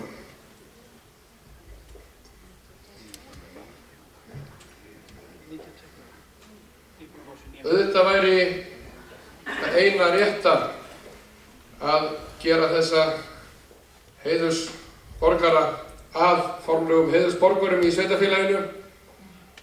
En þau eru það í hjarta okkar og mig langar fyrir hönd menningarnefndar og auðvitað þessi heiðurshjón fyrir hönd allra þeirra Dana sem hér hafa lagt hönd á plóg að gera þetta samfélag að jafn ríku samfélagi og það er, því að við eigum hér sterka og mikla arfleifð og frábæra sögu. Jakobsen er alltaf með eitthvað á prjónunum og eins og þið vitið sem hér eruð hefur hann starfað í fjöldamörgum félögum, stangveiði og ýmsum öðrum félögum hér í bæ, lagt hönd á plóg. Hann er alltaf jákvæður, það er ekki til í honum neikvæður tónn. Það er svona fólk sem við þurfum að hafa. Og Jakobsen sagði mér það fyrir nokkrum árum síðan, þá var hann nýkominn frá Danmörku, sagði mér það að barnabarnið hans hefði sagt við hann: hvað ertu að gera þarna afi? Þú ferð alltaf, af því þau barnið þeirra búa í Danmörku eins og þið vitið, af hverju kemur ekki hingað heim? Af hverju flytur ekki heim? Og þá sagði Jakobsen sem rétt var: ég er að fara heim með flugvél á þriðjudaginn. Þessi heiðurshjón, Inger og Henry Jakobsen, ásamt auðvitað öllum dönunum sem hér hafa lagt hönd og plóg, viljum við heiðra með eilítlum þakklætisvotti og fyrir hönd menningarnefndar og sveitarfélagsins Árborgar og okkur Selfyssingum hér, bornum og barnfæddum, örlítið þakklætisvott fyrir framlag til þessa samfélags.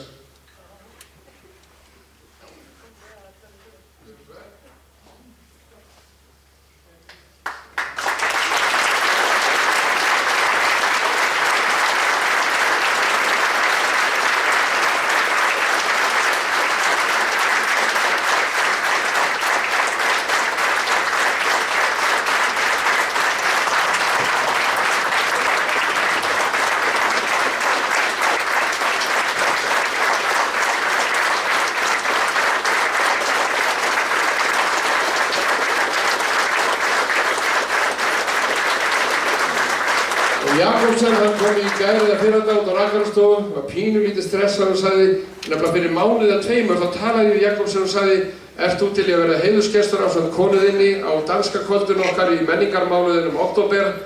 Og þá sagði Jakobsen: já, það er ekki vandamál og ég skal segja margar sögur og svona. Svo kom hann í gær eða fyrradag á rakarastofuna og svona aðeins farið að þykna í kalli, því að þetta var nú svona farið að vera svolítið nálagt kvöldinu og hann sagðist vera með sýniskrekk, sviðskrekk, en skrekkur, elsku Jakobsen, hann ætlar að segja hérna nokkur orð, gjörið þessu vel.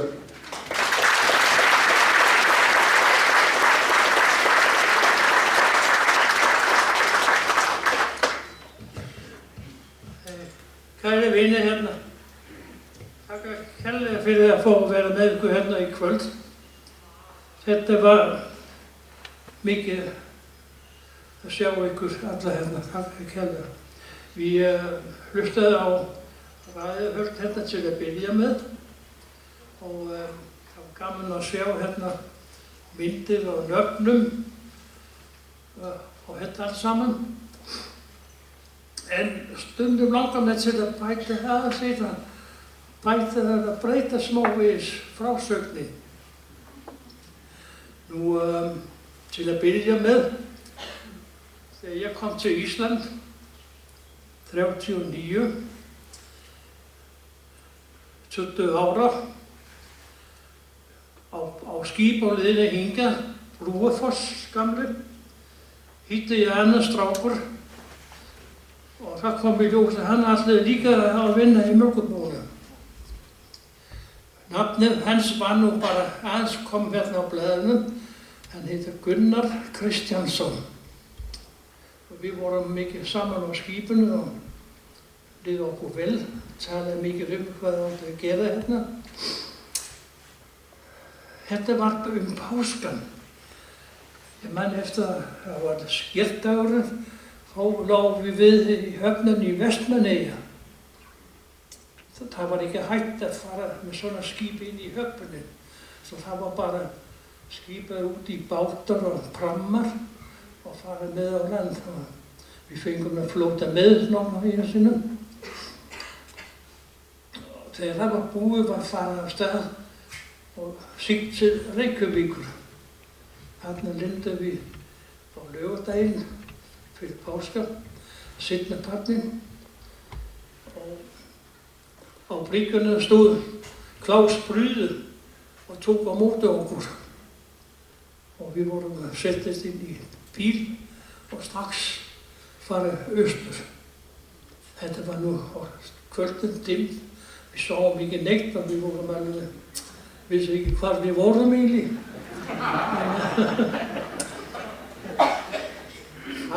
austur og niður Kömbum. Það var stoppað í Hveragerði á leiðinni austur og stoppaði hérna við mjólkurbúið þar. Það var okkur búið í kaffi hjá honum Gunnar og konan hans Helgu. Þeir sáum hérna við mjólkurbúið í Hveragerði á þennan tíma. Þeir voru með misost að gera og svona ýmislegt. Þetta var smá stopp. Svo aftur til Selfoss og það var okkur skipað í herbergi. Við sáum þetta nú áðan hérna, hvernig þetta var. Þetta var kallað sexkantinn. Þetta voru 2 herbergi, 3 rúm í hvor herbergi. Og þarna fengum við pláss, gjör svo vel að fara að sofa og byrja í fyrramáli klukkan 6. Sunnudagsmorgun, páska sunnudagur.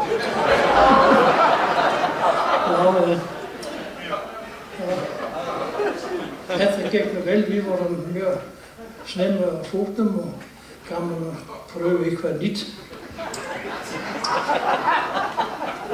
Það var mikið unni í mjölkbúinu þegar ég kom þegar það byrjaði á því að vekta inn mjölkin sem var sótt kvöldu fyrir daginn áður. En daginn eftir, mánudaginn, þá ætlaði ég að fara til Reykjavíkur aftur af því allt dótið okkur var eftir í Eimskip sem við þurftum að ná í. Þetta gekk allt vel og ég man eftir bílstjórar sem keyrði mér suður til að ná í þetta. Hann heit Ágúst, þið sáu nú myndum á hann hérna, hans kona hans, Ella. Hann var bílstjóri þá. Så hefði maður að geta að tala við hann. Við gætum að tala saman á dönsku. Þetta var ég alveg ómúlega íslensku. En í sambandi við íslenski kennslu, þá var okkur strax tilkynnt að við getum fengið kennslu í íslensku hjá bóndinn Bindamóti mjölkurbúi. Bóndinn heit Ingólfur Þorstinsson held ég. Bæinn heitir Merkilendi, ég kannast við þetta þá.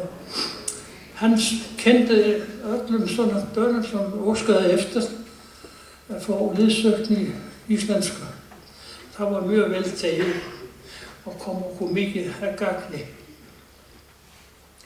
Ná, ekki meira það núna, en það var minnst á hérna mótorhjóla faraldur hérna. Jú, þetta alveg rétt, en það var þannig þegar ég sótti mitt dót í Reykjavík, þá var líka hérna sprungun í reiðhjól sem ég tók með mig hingað í. Alveg nýtt fallegt hjól, lokaði kæðukassa. En ég kom fljótt að því að vegi fyrir reiðhjólinu. Svo þess að það bleið ekki nema 2 dagar, þá var ég búinn að selja. Og ég man eftir hvert keypti þetta, það var strákur sem var nýbyrjað að fara að læra í mjölkurbúi. Gert Einarsson, Einarsson sem frá hérna, hann bjó hérna hinum í ána. Og þá náði ég í Öra og svo keypti ég hest. Þarna voru við, ég var búinn að taka eftir, það voru fleira hérna, Danir með hestar, svona frístunduna. Við fengum að hafa þetta út í haga, út á túnið hjá honum og Ingólfur, Merkilendi. Þetta var hansi gaman. Þetta liði svona nokkur tíma.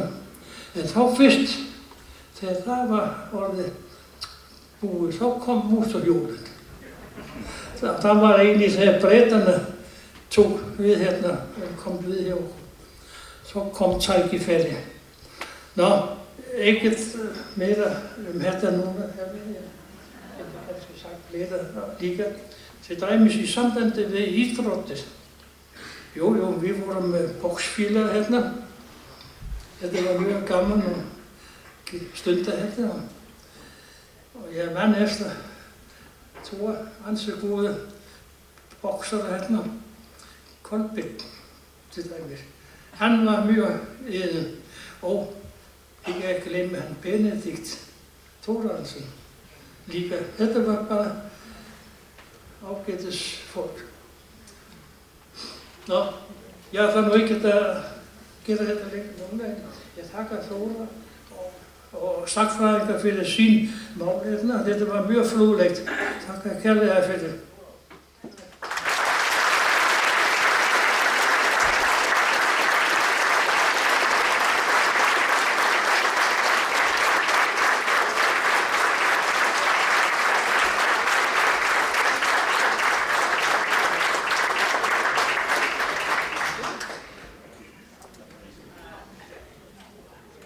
Já, þau eru vel að þessum heiðri komin þessi sómahjón, Henry og Jakobsen.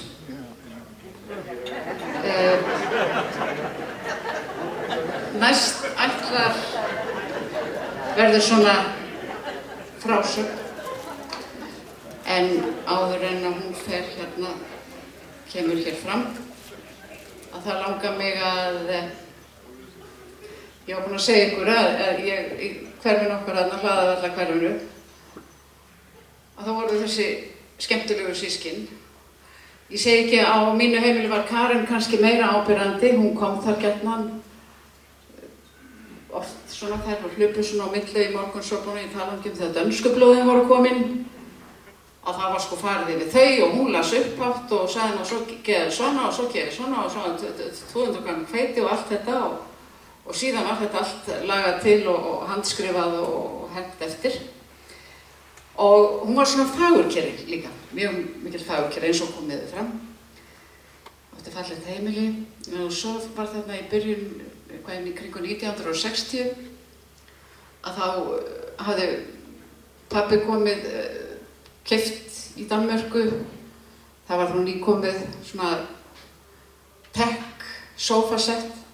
Það var með svona tech-örmum og þetta þótti svona voða smart og fínt.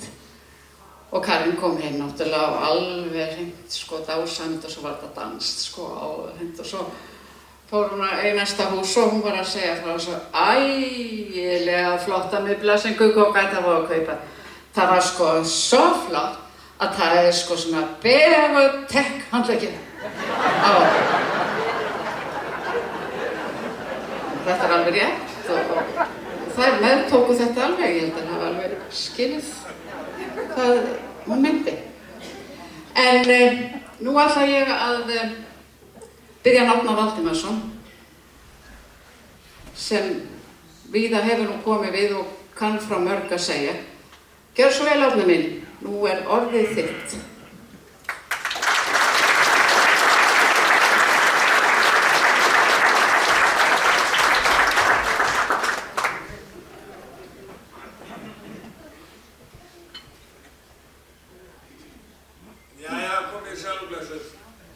Rosalega finnst ég gaman hérna. Og ég held nefnilega að, eins og Guðmundur Geir sagði hér áðan, það sem mann er eiginlega minni staðist í sambandi við Danina, það var þessi gríðarlega fíni húmor. Þessi passlega stríðni svona, alltaf að halda með mig aðeins svona lifandi og kvikum. Það fannst mér vera það skemmtilegasta við það. Og ég tel það nú eiginlega eitt af guðstjöfunum sem ég hef hlotið í lífinu, það var það að kynna stöðunum og vera með þeim. Ég man það eins og það hefði gerst í gær hvernig ég sá fyrst Dana.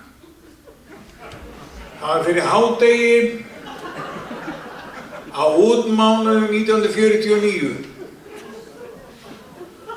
og þetta var mikilvægur maður sem kom heim. Það var verið að leggja miðstöðina, það var verið að byggja heima á Gilhrauni og það var mikilúðlegur maður á gömlum Ford og það var mikið af alls konar tækjum aftanum með rörum og hinum og öðrum. Þetta var Adam Hoffitz. Og hann lagði miðstöðina og það var ekkert fittingstil eða lítið. Hann sauð öll rör. Og alltaf þegar hann kveikti á tækjunum þá hafði hann fullan súr á þeim. Því að þá kom ægilegur eldglampi og hvellur, bara eins og sprengja. Og maður var náttúrulega sveitamaður og logandi hræddur við þess að þetta var að gerast.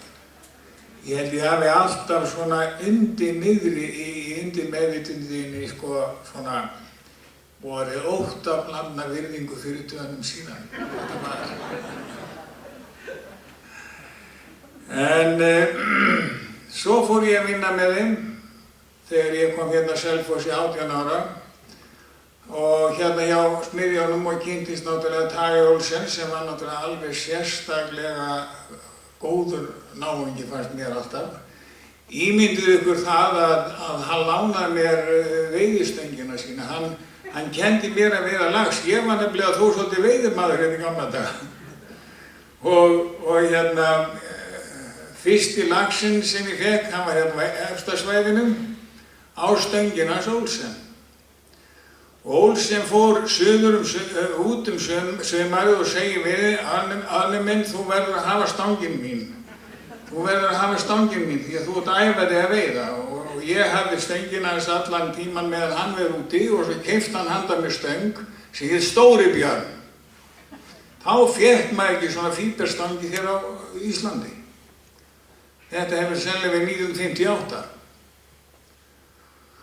og alla tíð var þetta svona og reynsla mín bara hreint útsagt af þeim öllum.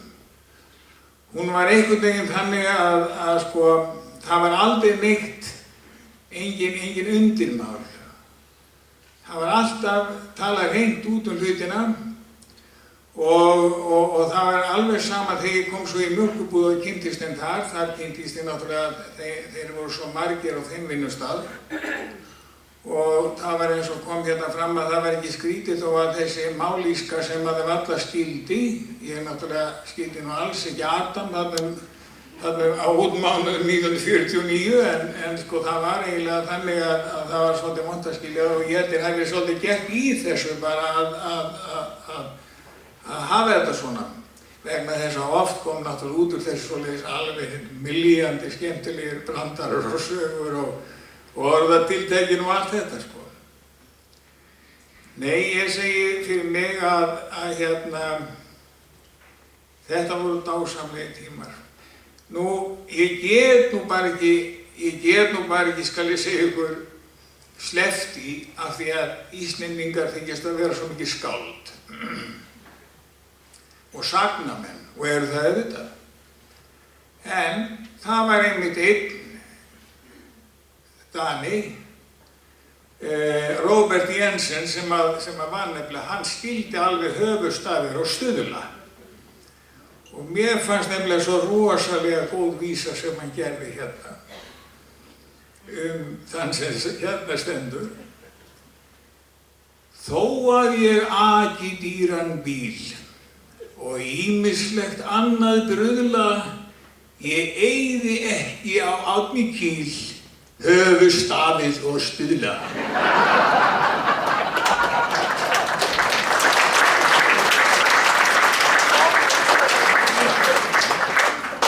Og þetta sýndi nefnilega, húmorinn, þessi fíni húmor í þessu. Þetta virkilega skemmtileg samtala og fyrir ykkur hérna, Danina sem eru hér og afkomendur og aðra þvílíka, hugsið ykkur hvað þetta er dásamlegt að þetta skulle vera svona velmætt hér á fimmtudagskvöldi. Þetta auðvitað sem sýnir það að við hér Selfyssingar, við metum ykkar hlut svo mikils. Hann var virkilega mikils. Þetta hafði mikil áhrif á samfélagið, Danirnir hérna, og mikið góð áhrif. Ég hef nú viljað halda því fram við þá sem hafa verið að tala illa Dani hér í gegnum aldirnar að sennilega hefði nú Íslendingar bara dáið út ef að Dani hefði ekki verið hér. Ég hef nú sagt það stundum. En ég vil bara í lokin segja við ykkur, þið getið verið virkilega stolt af framlagi forfeðra ykkar hér, danska fólk sem hér. Megi gæfan haldi í hendina á okkur og leiði ykkur gegnum tíðina og Guð blessa þá sem eru horfnir frá okkur öllum. Takk okkur fyrir. Já, við þakkum Árnum Árnavald kærlega fyrir greinar góð skil á frásögnum sem að hann þekkir manna best Dani. En næst, það leyniatriði hérna í salnum og ég hugsa að við komum núna fljótlega að því og endum svo á tónlistinni. En áður en leynigesturinn afhjúpar sig, þá datt mér í hug þar sem að ég hef nú verið svona svolítið að segja frá dönunum sem að töluðu bjagað og við kannski skildum ekki fyrst en fórum að skilja, að okkur getur líka orðið á í messunni. Og ég reyna að bæta fyrir það með því að segja eina sögu af mér. Sumarið 64 að þá fórum við systkinin, ég og Símon, til Danmerkur. Hann fór á bóndabíli í Spjall að vinna og ég fór á skóla. Og svo komst þetta eitthvað í tali í skólanum mínum og stelpurnar dönsku voru svona að spyrja já, bróðinn og hvað er hann gamall? Og ég sagði eina sætir og já, sagði ég. Og þær spurðu, hvar er hann? Og ég segi, hann aðbæði í Spjall. Og þær horfa svona á mig hann leði. Svo skildi ég ekkert í þessu og svo loksins kom misskilningur í ljós að ég átti að segja hann arbeider på Spjallgård. Ég sagði Spjall. Spjall þýðir fangelsi. En þetta var nú sem betur fyrir leiðrétt. Nú kemur afhjúpuð við leynigestin og hann situr hér í salnum, flestum kunnur, ætlar að segja ekki nokkur orð. Þór Vigfússon, gjörðu svo vel.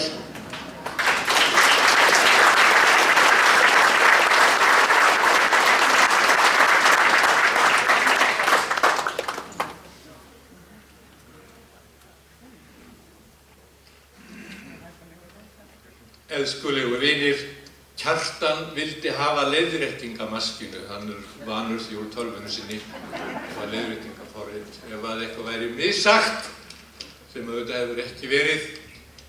En fyrst og fremst segi ég Henry og Inger Jakobsen hjartalega til hamingju daginn. Ég hef alltaf talið það mér til gildis að í lok seinni heimsstyrjaldar þá urðu vinabönd milli Henrys og fjölskyldu minnar og ég gleymi því aldrei. Mér var það talið til framdráttar, hjartalega til hamingju daginn. Ég man þá tíð að það voru komnar götur hér í byggðarlagið, en þær höfðu ekki nafn.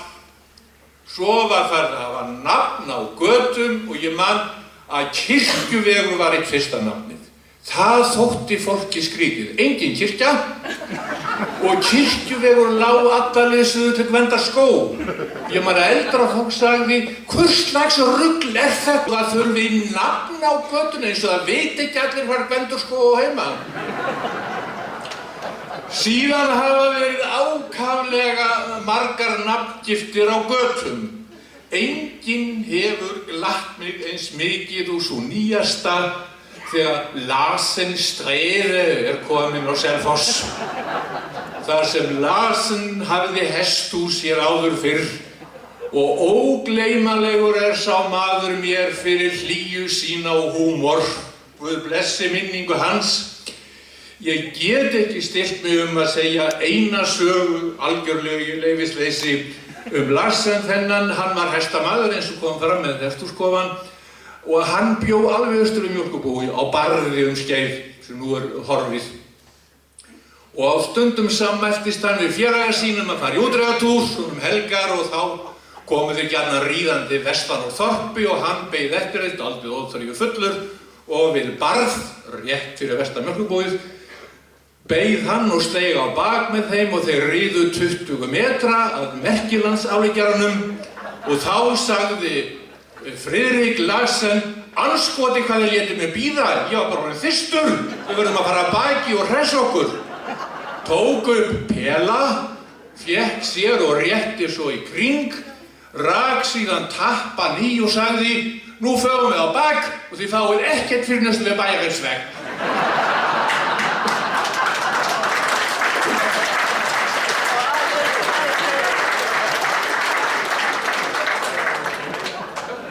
Ég ætla næst að þakka Þorsteini Tryggva fyrir frábærlega fróðlegt erindi Danina og ákaflega margt kom í ljós sem ég hafði ekki hugmynd En hitt var annað mál að ég vissi þetta allt saman síðan ég var í engjatjaldi á Skeiðunum, í næsta tjaldi við Árnavald. Við vorum sikkurum megin við Ávítaskurðinn, hann fyrir vestan og ég fyrir austan.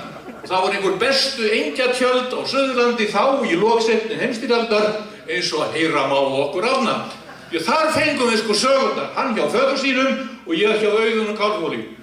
Og það fór allt eftir veðri í engjatjaldinu hvað sögurnar voru langar og hvað þær voru margar. Það var einkum sagan það og það bara verður smátt og smátt eins og Grettis saga. Sagan það hvernig Danirnir voru tældir til Íslands. Og allt var þetta eitt óskaplegt plott. Og það byrjaði eftir að framfarirnar kom í byggðarlagið. Eins og þið vitið voru einhverjar framfarir fyrir brúin kom. En þá var ekki hægt að stoppa þessar helvítis framfarir. Það var alveg stanslaust á framhald. Og svo kom áveitan og þá þrefaldaðist heyskapurinn, aflinn á engjónum, áttu þú manst þetta, þrefaldaðist. Og þá fóru beljurnar að mjólka og þá fjölgaði beljunum og djöfum átti að gera við allt þessa mjólk. Nú eru í kjaftinn á Reykvíkingum og þá var spurningin það að gömlu rjómabúin bara önnuðu þess ekki. Og þá þurfti að gera mjólkurbú, þar sem að mjólkin var flutt á vinnslustaðinn. Við kunnum það ekki. En þetta var allt plottað. Jón Þorláksson sem síðan var forsætisráðherra og forystumenn bænda, Guðmundur á Stóra-Hofi, afi konunnar minnar, mikill frömmuður, Dagur í Gaulverjabæ, Brynjólfsson, mikill snillingur líka og fleiri þjóðrópurna plottaði þetta allt saman. Nú gerum við bara mjólkurbú, svo fundum við út hvað það átti að vera. Síðan var ákveðið að senda menn til Danmerkur að ráða danska mjólkurfræðinga. Vitið ekki fram? Þetta hef ég vitað síðan 1946. Og það var alltaf spurningin og það hvern ætti að senda. Og það var talið svolítið hættulegt vegna þess að skipið sem við myndum fara með myndi lendi í Kaupmannahöfn. Og þar var nú margt válegt, bjór og annað og hættuleg sambönd. Þannig að það mátti ekki senda hvern sem var. Og það var bara ákveðið að senda Guðmund á Stóra-Hofi og Dag í Gaulverjabæ, þeir voru báðir bindismenn. Og þeir voru sendir og síðan fóru þeir Danmörku og töluðu við mjólkurfræðinga og þeir höfðu mjög strangar reglur til að fara eftir. Í fyrsta lagi áttu þetta að vera ungir menn og svo gerðu þeir samning upp á 1 ár eða 2 ár eða 3 ár fyrir Danina. Þá var þetta eins og að fara til Norðurpólsins, stór hættulegt svæði þar sem ísbirnir voru og það þýrði að vera mjólkurfræðingar útlærðir helst með reynslu en aðalatriðið var átt að vera ógiftir, alls ekki með fjölskyldu. Síðan réðu þeir svona 20-30 mjólkurfræðinga eftir því sem að Auðun og Kálfhóli sagði mér í tjaldinu og dreif þá með sér heim. Síðan voru þeir látnir búa náttúrulega í heimavist í mjólkurbúshúsinu. Ég man alltaf eftir herbergjunum upp á lofan langastigan, endalaust herbergi þar. Ég bar út blöð stundum. Þeir voru látnir búa þar og það náttúrulega þurfti mötuneyti og þá kom snilld Guðmundar á Stóra-Hófi og Dagsigurðarbæ fram. Þeir söfnuðu saman öllum fallegustu stelpunum og flóanum og létu þær vinna í í mötuneytinu. Og hvað haldið að hafi gerst? Þó það væri samningur upp á 1 ár, þeir fóru aldrei aftur. Og nú erum við eins og þess að kemur fram að vinna úr mjólkinni 4. ættlið, 4. 5. eða hvað það er. Sko, þetta var allt plott, sko. Þakkaði fyrir Þorstein Tryggvi, þetta var mjög góð uppfylling á vitneskju minni, en ég veit alveg hvernig þetta var. Svo er önnur saga sem að Auðunn sagði að það var þurrkur, og það var Karl Jørgensen sem var fyrsti mjólkurbússtjórinn, sko. Og nefnilega, það var þannig, hann hafði vogað sér að vera á öðru máli en Egill Thorarensen. Man okkur eftir þeim manni hér. Sko, þannig var að sá maður sem ekki samsinnti Agli Thorarensen, hann fluttist yfirleitt úr byggðarlaginu. Það var nú ekki flóknara en það. En þessi Dani hafði vogað sér að vera á öðru máli en Egill var stjórnarformaður í mjólkurbúsins og vildi náttúrulega ráða þar öllu og það sem Egill var, það réði hann öllu. Þannig að Dani þessi fór fljótlega aftur. Málið var það að það var talið vera út af málfræði sem hann fór. Þorsteinn Tryggvi bara smá skot. Það sem kaffikrúsið núna heitir Núpur, ekki Núpar. Núpar er landnámsjörð út í Ölfusi. Réttur þess að gera ekki. Þetta er Núpur. Og sólhús, það var ekki sólhúsi, það voru sólhúsin. Sólhúsa kveikindin. Ekki sólhúskveikindin. Annars var þetta auðvitað þetta. En þetta og það verða mín loka orð. Sko, það er málfræðin. Ég hef nú lifað af málfræði alla mína tíð. Málfræðin er engu lík og það er allavega svakalegt fyrir Dani að lenda í því að orð taka undarlega kippi sem bara er ekki til í öðrum tungumálum. Hestur getur verið góður eins og ámaður hest og svo er maður með hestinum og allt svona, allt verið að breytast, sko. Og þannig var með Karl þennan Jørgensen, þegar hún var nóg boðið í samvinnunni við Egill Thorarensen, sagði hann leið og fór, hvernig á maður að vinna með manni sem á mánudegi heitir Egill og svo á miðvikudegi heitir hann ekki lengur Egill, heldur Agli.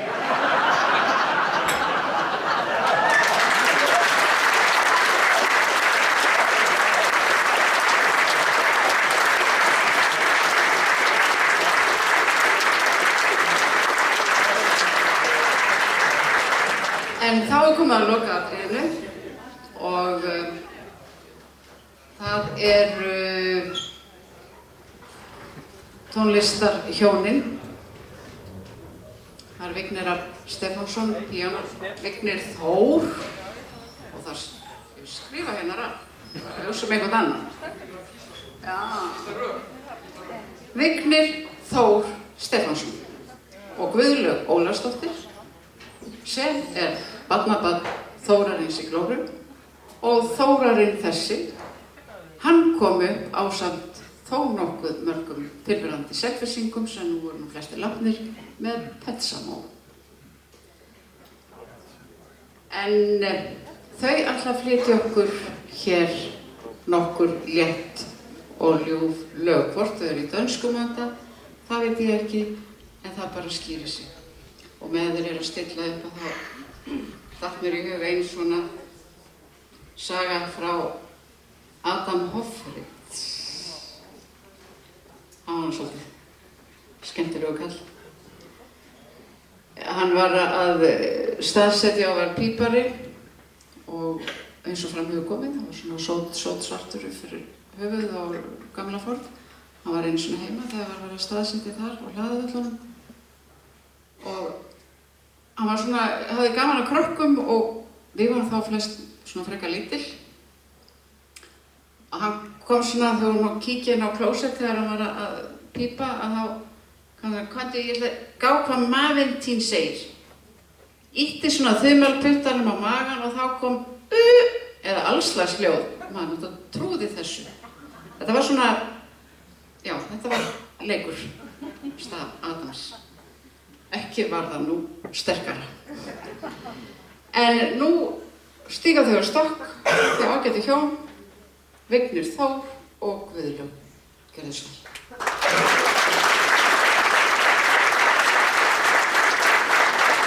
Og meðan þau koma sér fyrir að fá hana Þórundur að koma hérna aðeins. Þóra komdu hérna.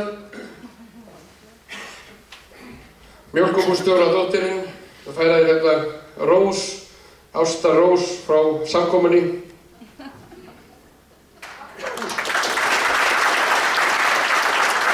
Og þakklæti fyrir frábært kvöld. Þorsteinn Másson komdi hér og Óli Bakk og Helgi Hermanns komið hér. Örstuð, alveg hreint og ég ætla að fá Martein Sigurgeirsson til að koma og Arnar Valdemarsson og Þór Vigfússon.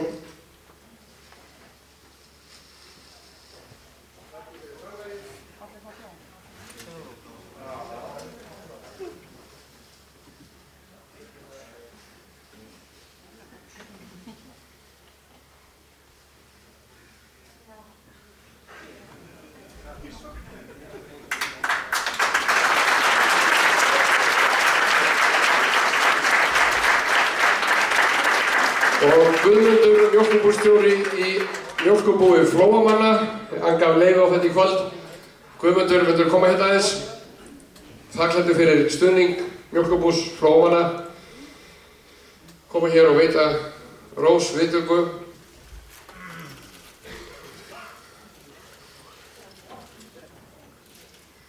Ég ætla að láta Guðlaugu hafa,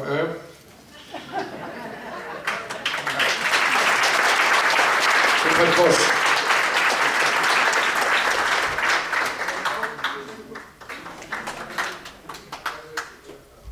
Og áður að byrja. Ég ætla að fá alla til að standa hér upp í salnum sem eru afkomendur Dananna. Og ég fá þau til að standa hér upp. Hver eru afkomendur Dananna hér í salnum? Það svona vítt og breitt salinn. Meira hérna megin. Við gefa þessu fólki gott lag.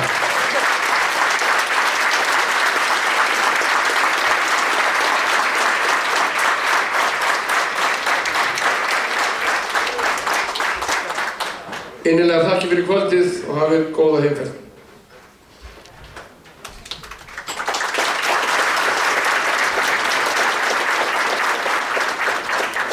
Já, góða kvöldið. Dönsk eru lögin sem hafa verið orðin fyrir valinu. Það er náttúrulega erfitt að velja. En mér langar að flytja á okkur Eurovision lag fyrir ykkur og það bregðum okkur alveg til ásins 1963 þar sem að Greta og Jörgen Ingmann hjón, ægilega krúttlegt, fóru og komu sá á Sigruðu með Dansevíse. Ég ætla hins vegar að fara auðveldu leiðina af því að þetta kom út á 3 tungumálum, dönsku, þýsku og ensku. Enski textin er voðalega fallegur, svo danski líka, en ofsalegur tungubrjótur og tíminn var bara naumur. Ég ætla að vera svona on the safe side. Dansevíse, I love you.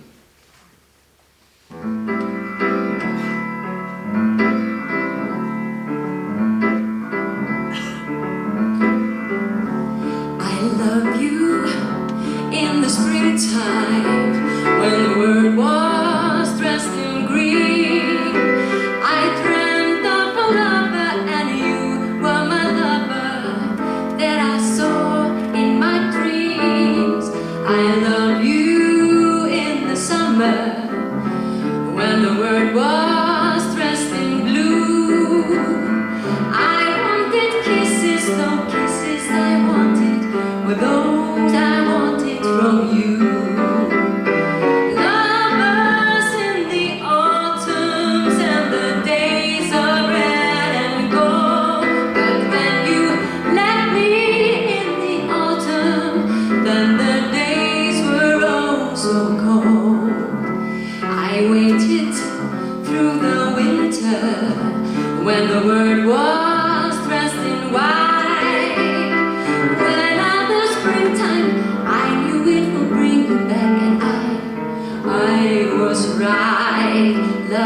strange. It alone has the power to change.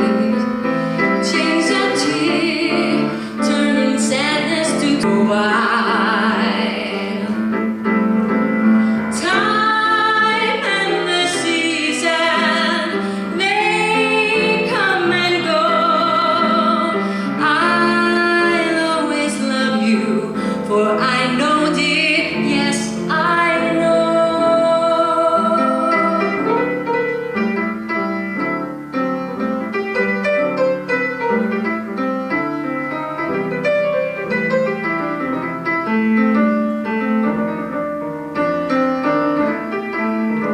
I love you in the springtime when the world was dressed in green.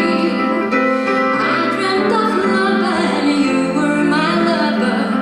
I saw in my dreams.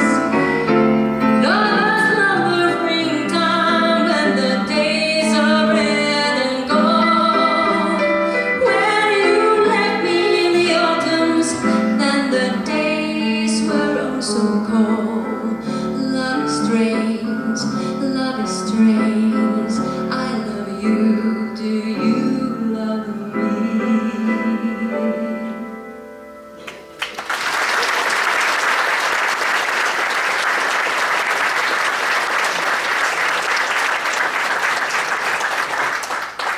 Takk fyrir. Þá það þjóðlag í skógins dýpi stille ró.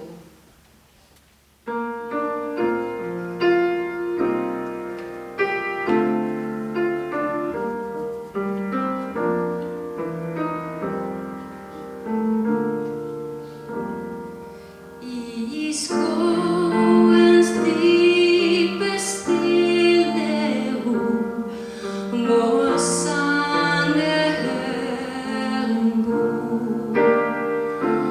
Må sjælen lytte mange gang til fuglens glædesang. Det idyllisk stille flott i skogens ensomhet. Og hjertens længsle tiger hvor fred og ville øl.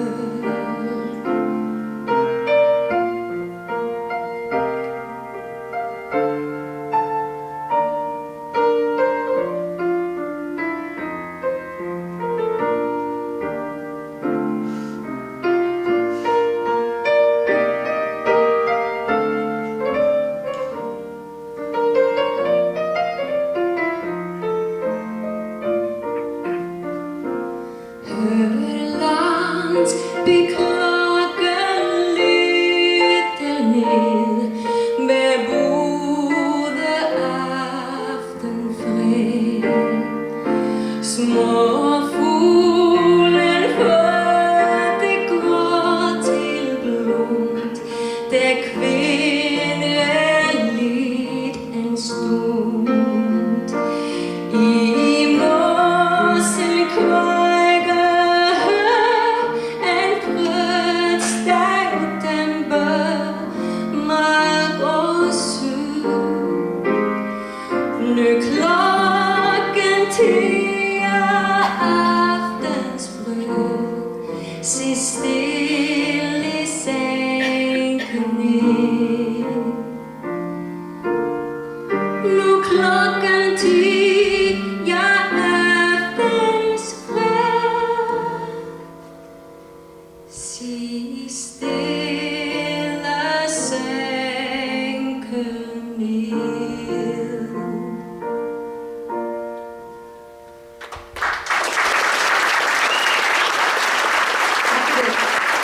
Vigdis Steffensen.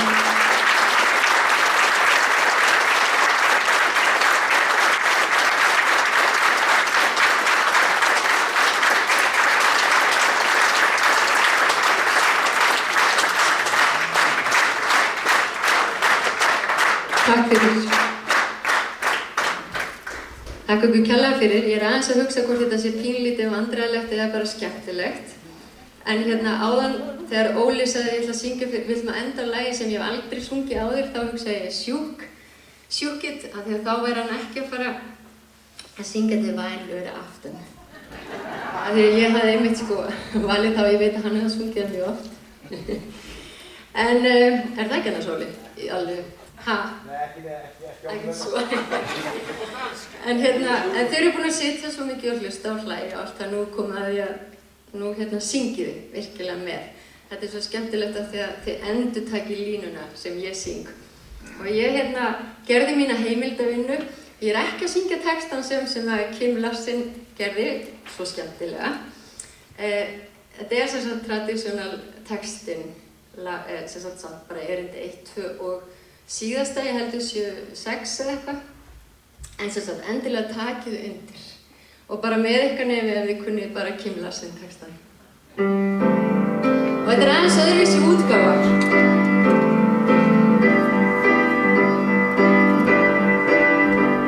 Det var en lørdag aften, jeg sad og ventede dig.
Já,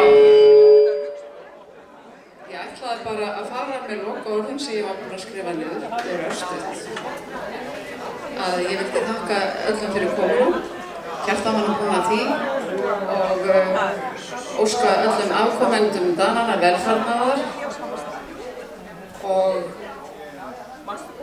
óska ykkur góðrar ferðar inn í nóttina og segi bara á dönsku takk for en hyggelig aften, godnatt og sov godt.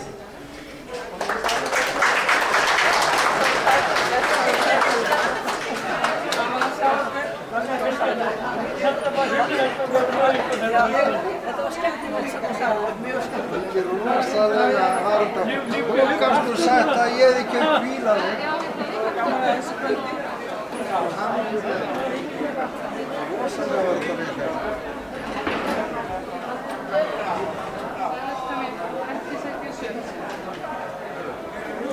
Gaman að sjá hann, já, blessaður, hafa það gott. Sæl, Herdís heiti ég Sörensen. Herdís Sörensen heiti ég. Já. Þú varst samfélag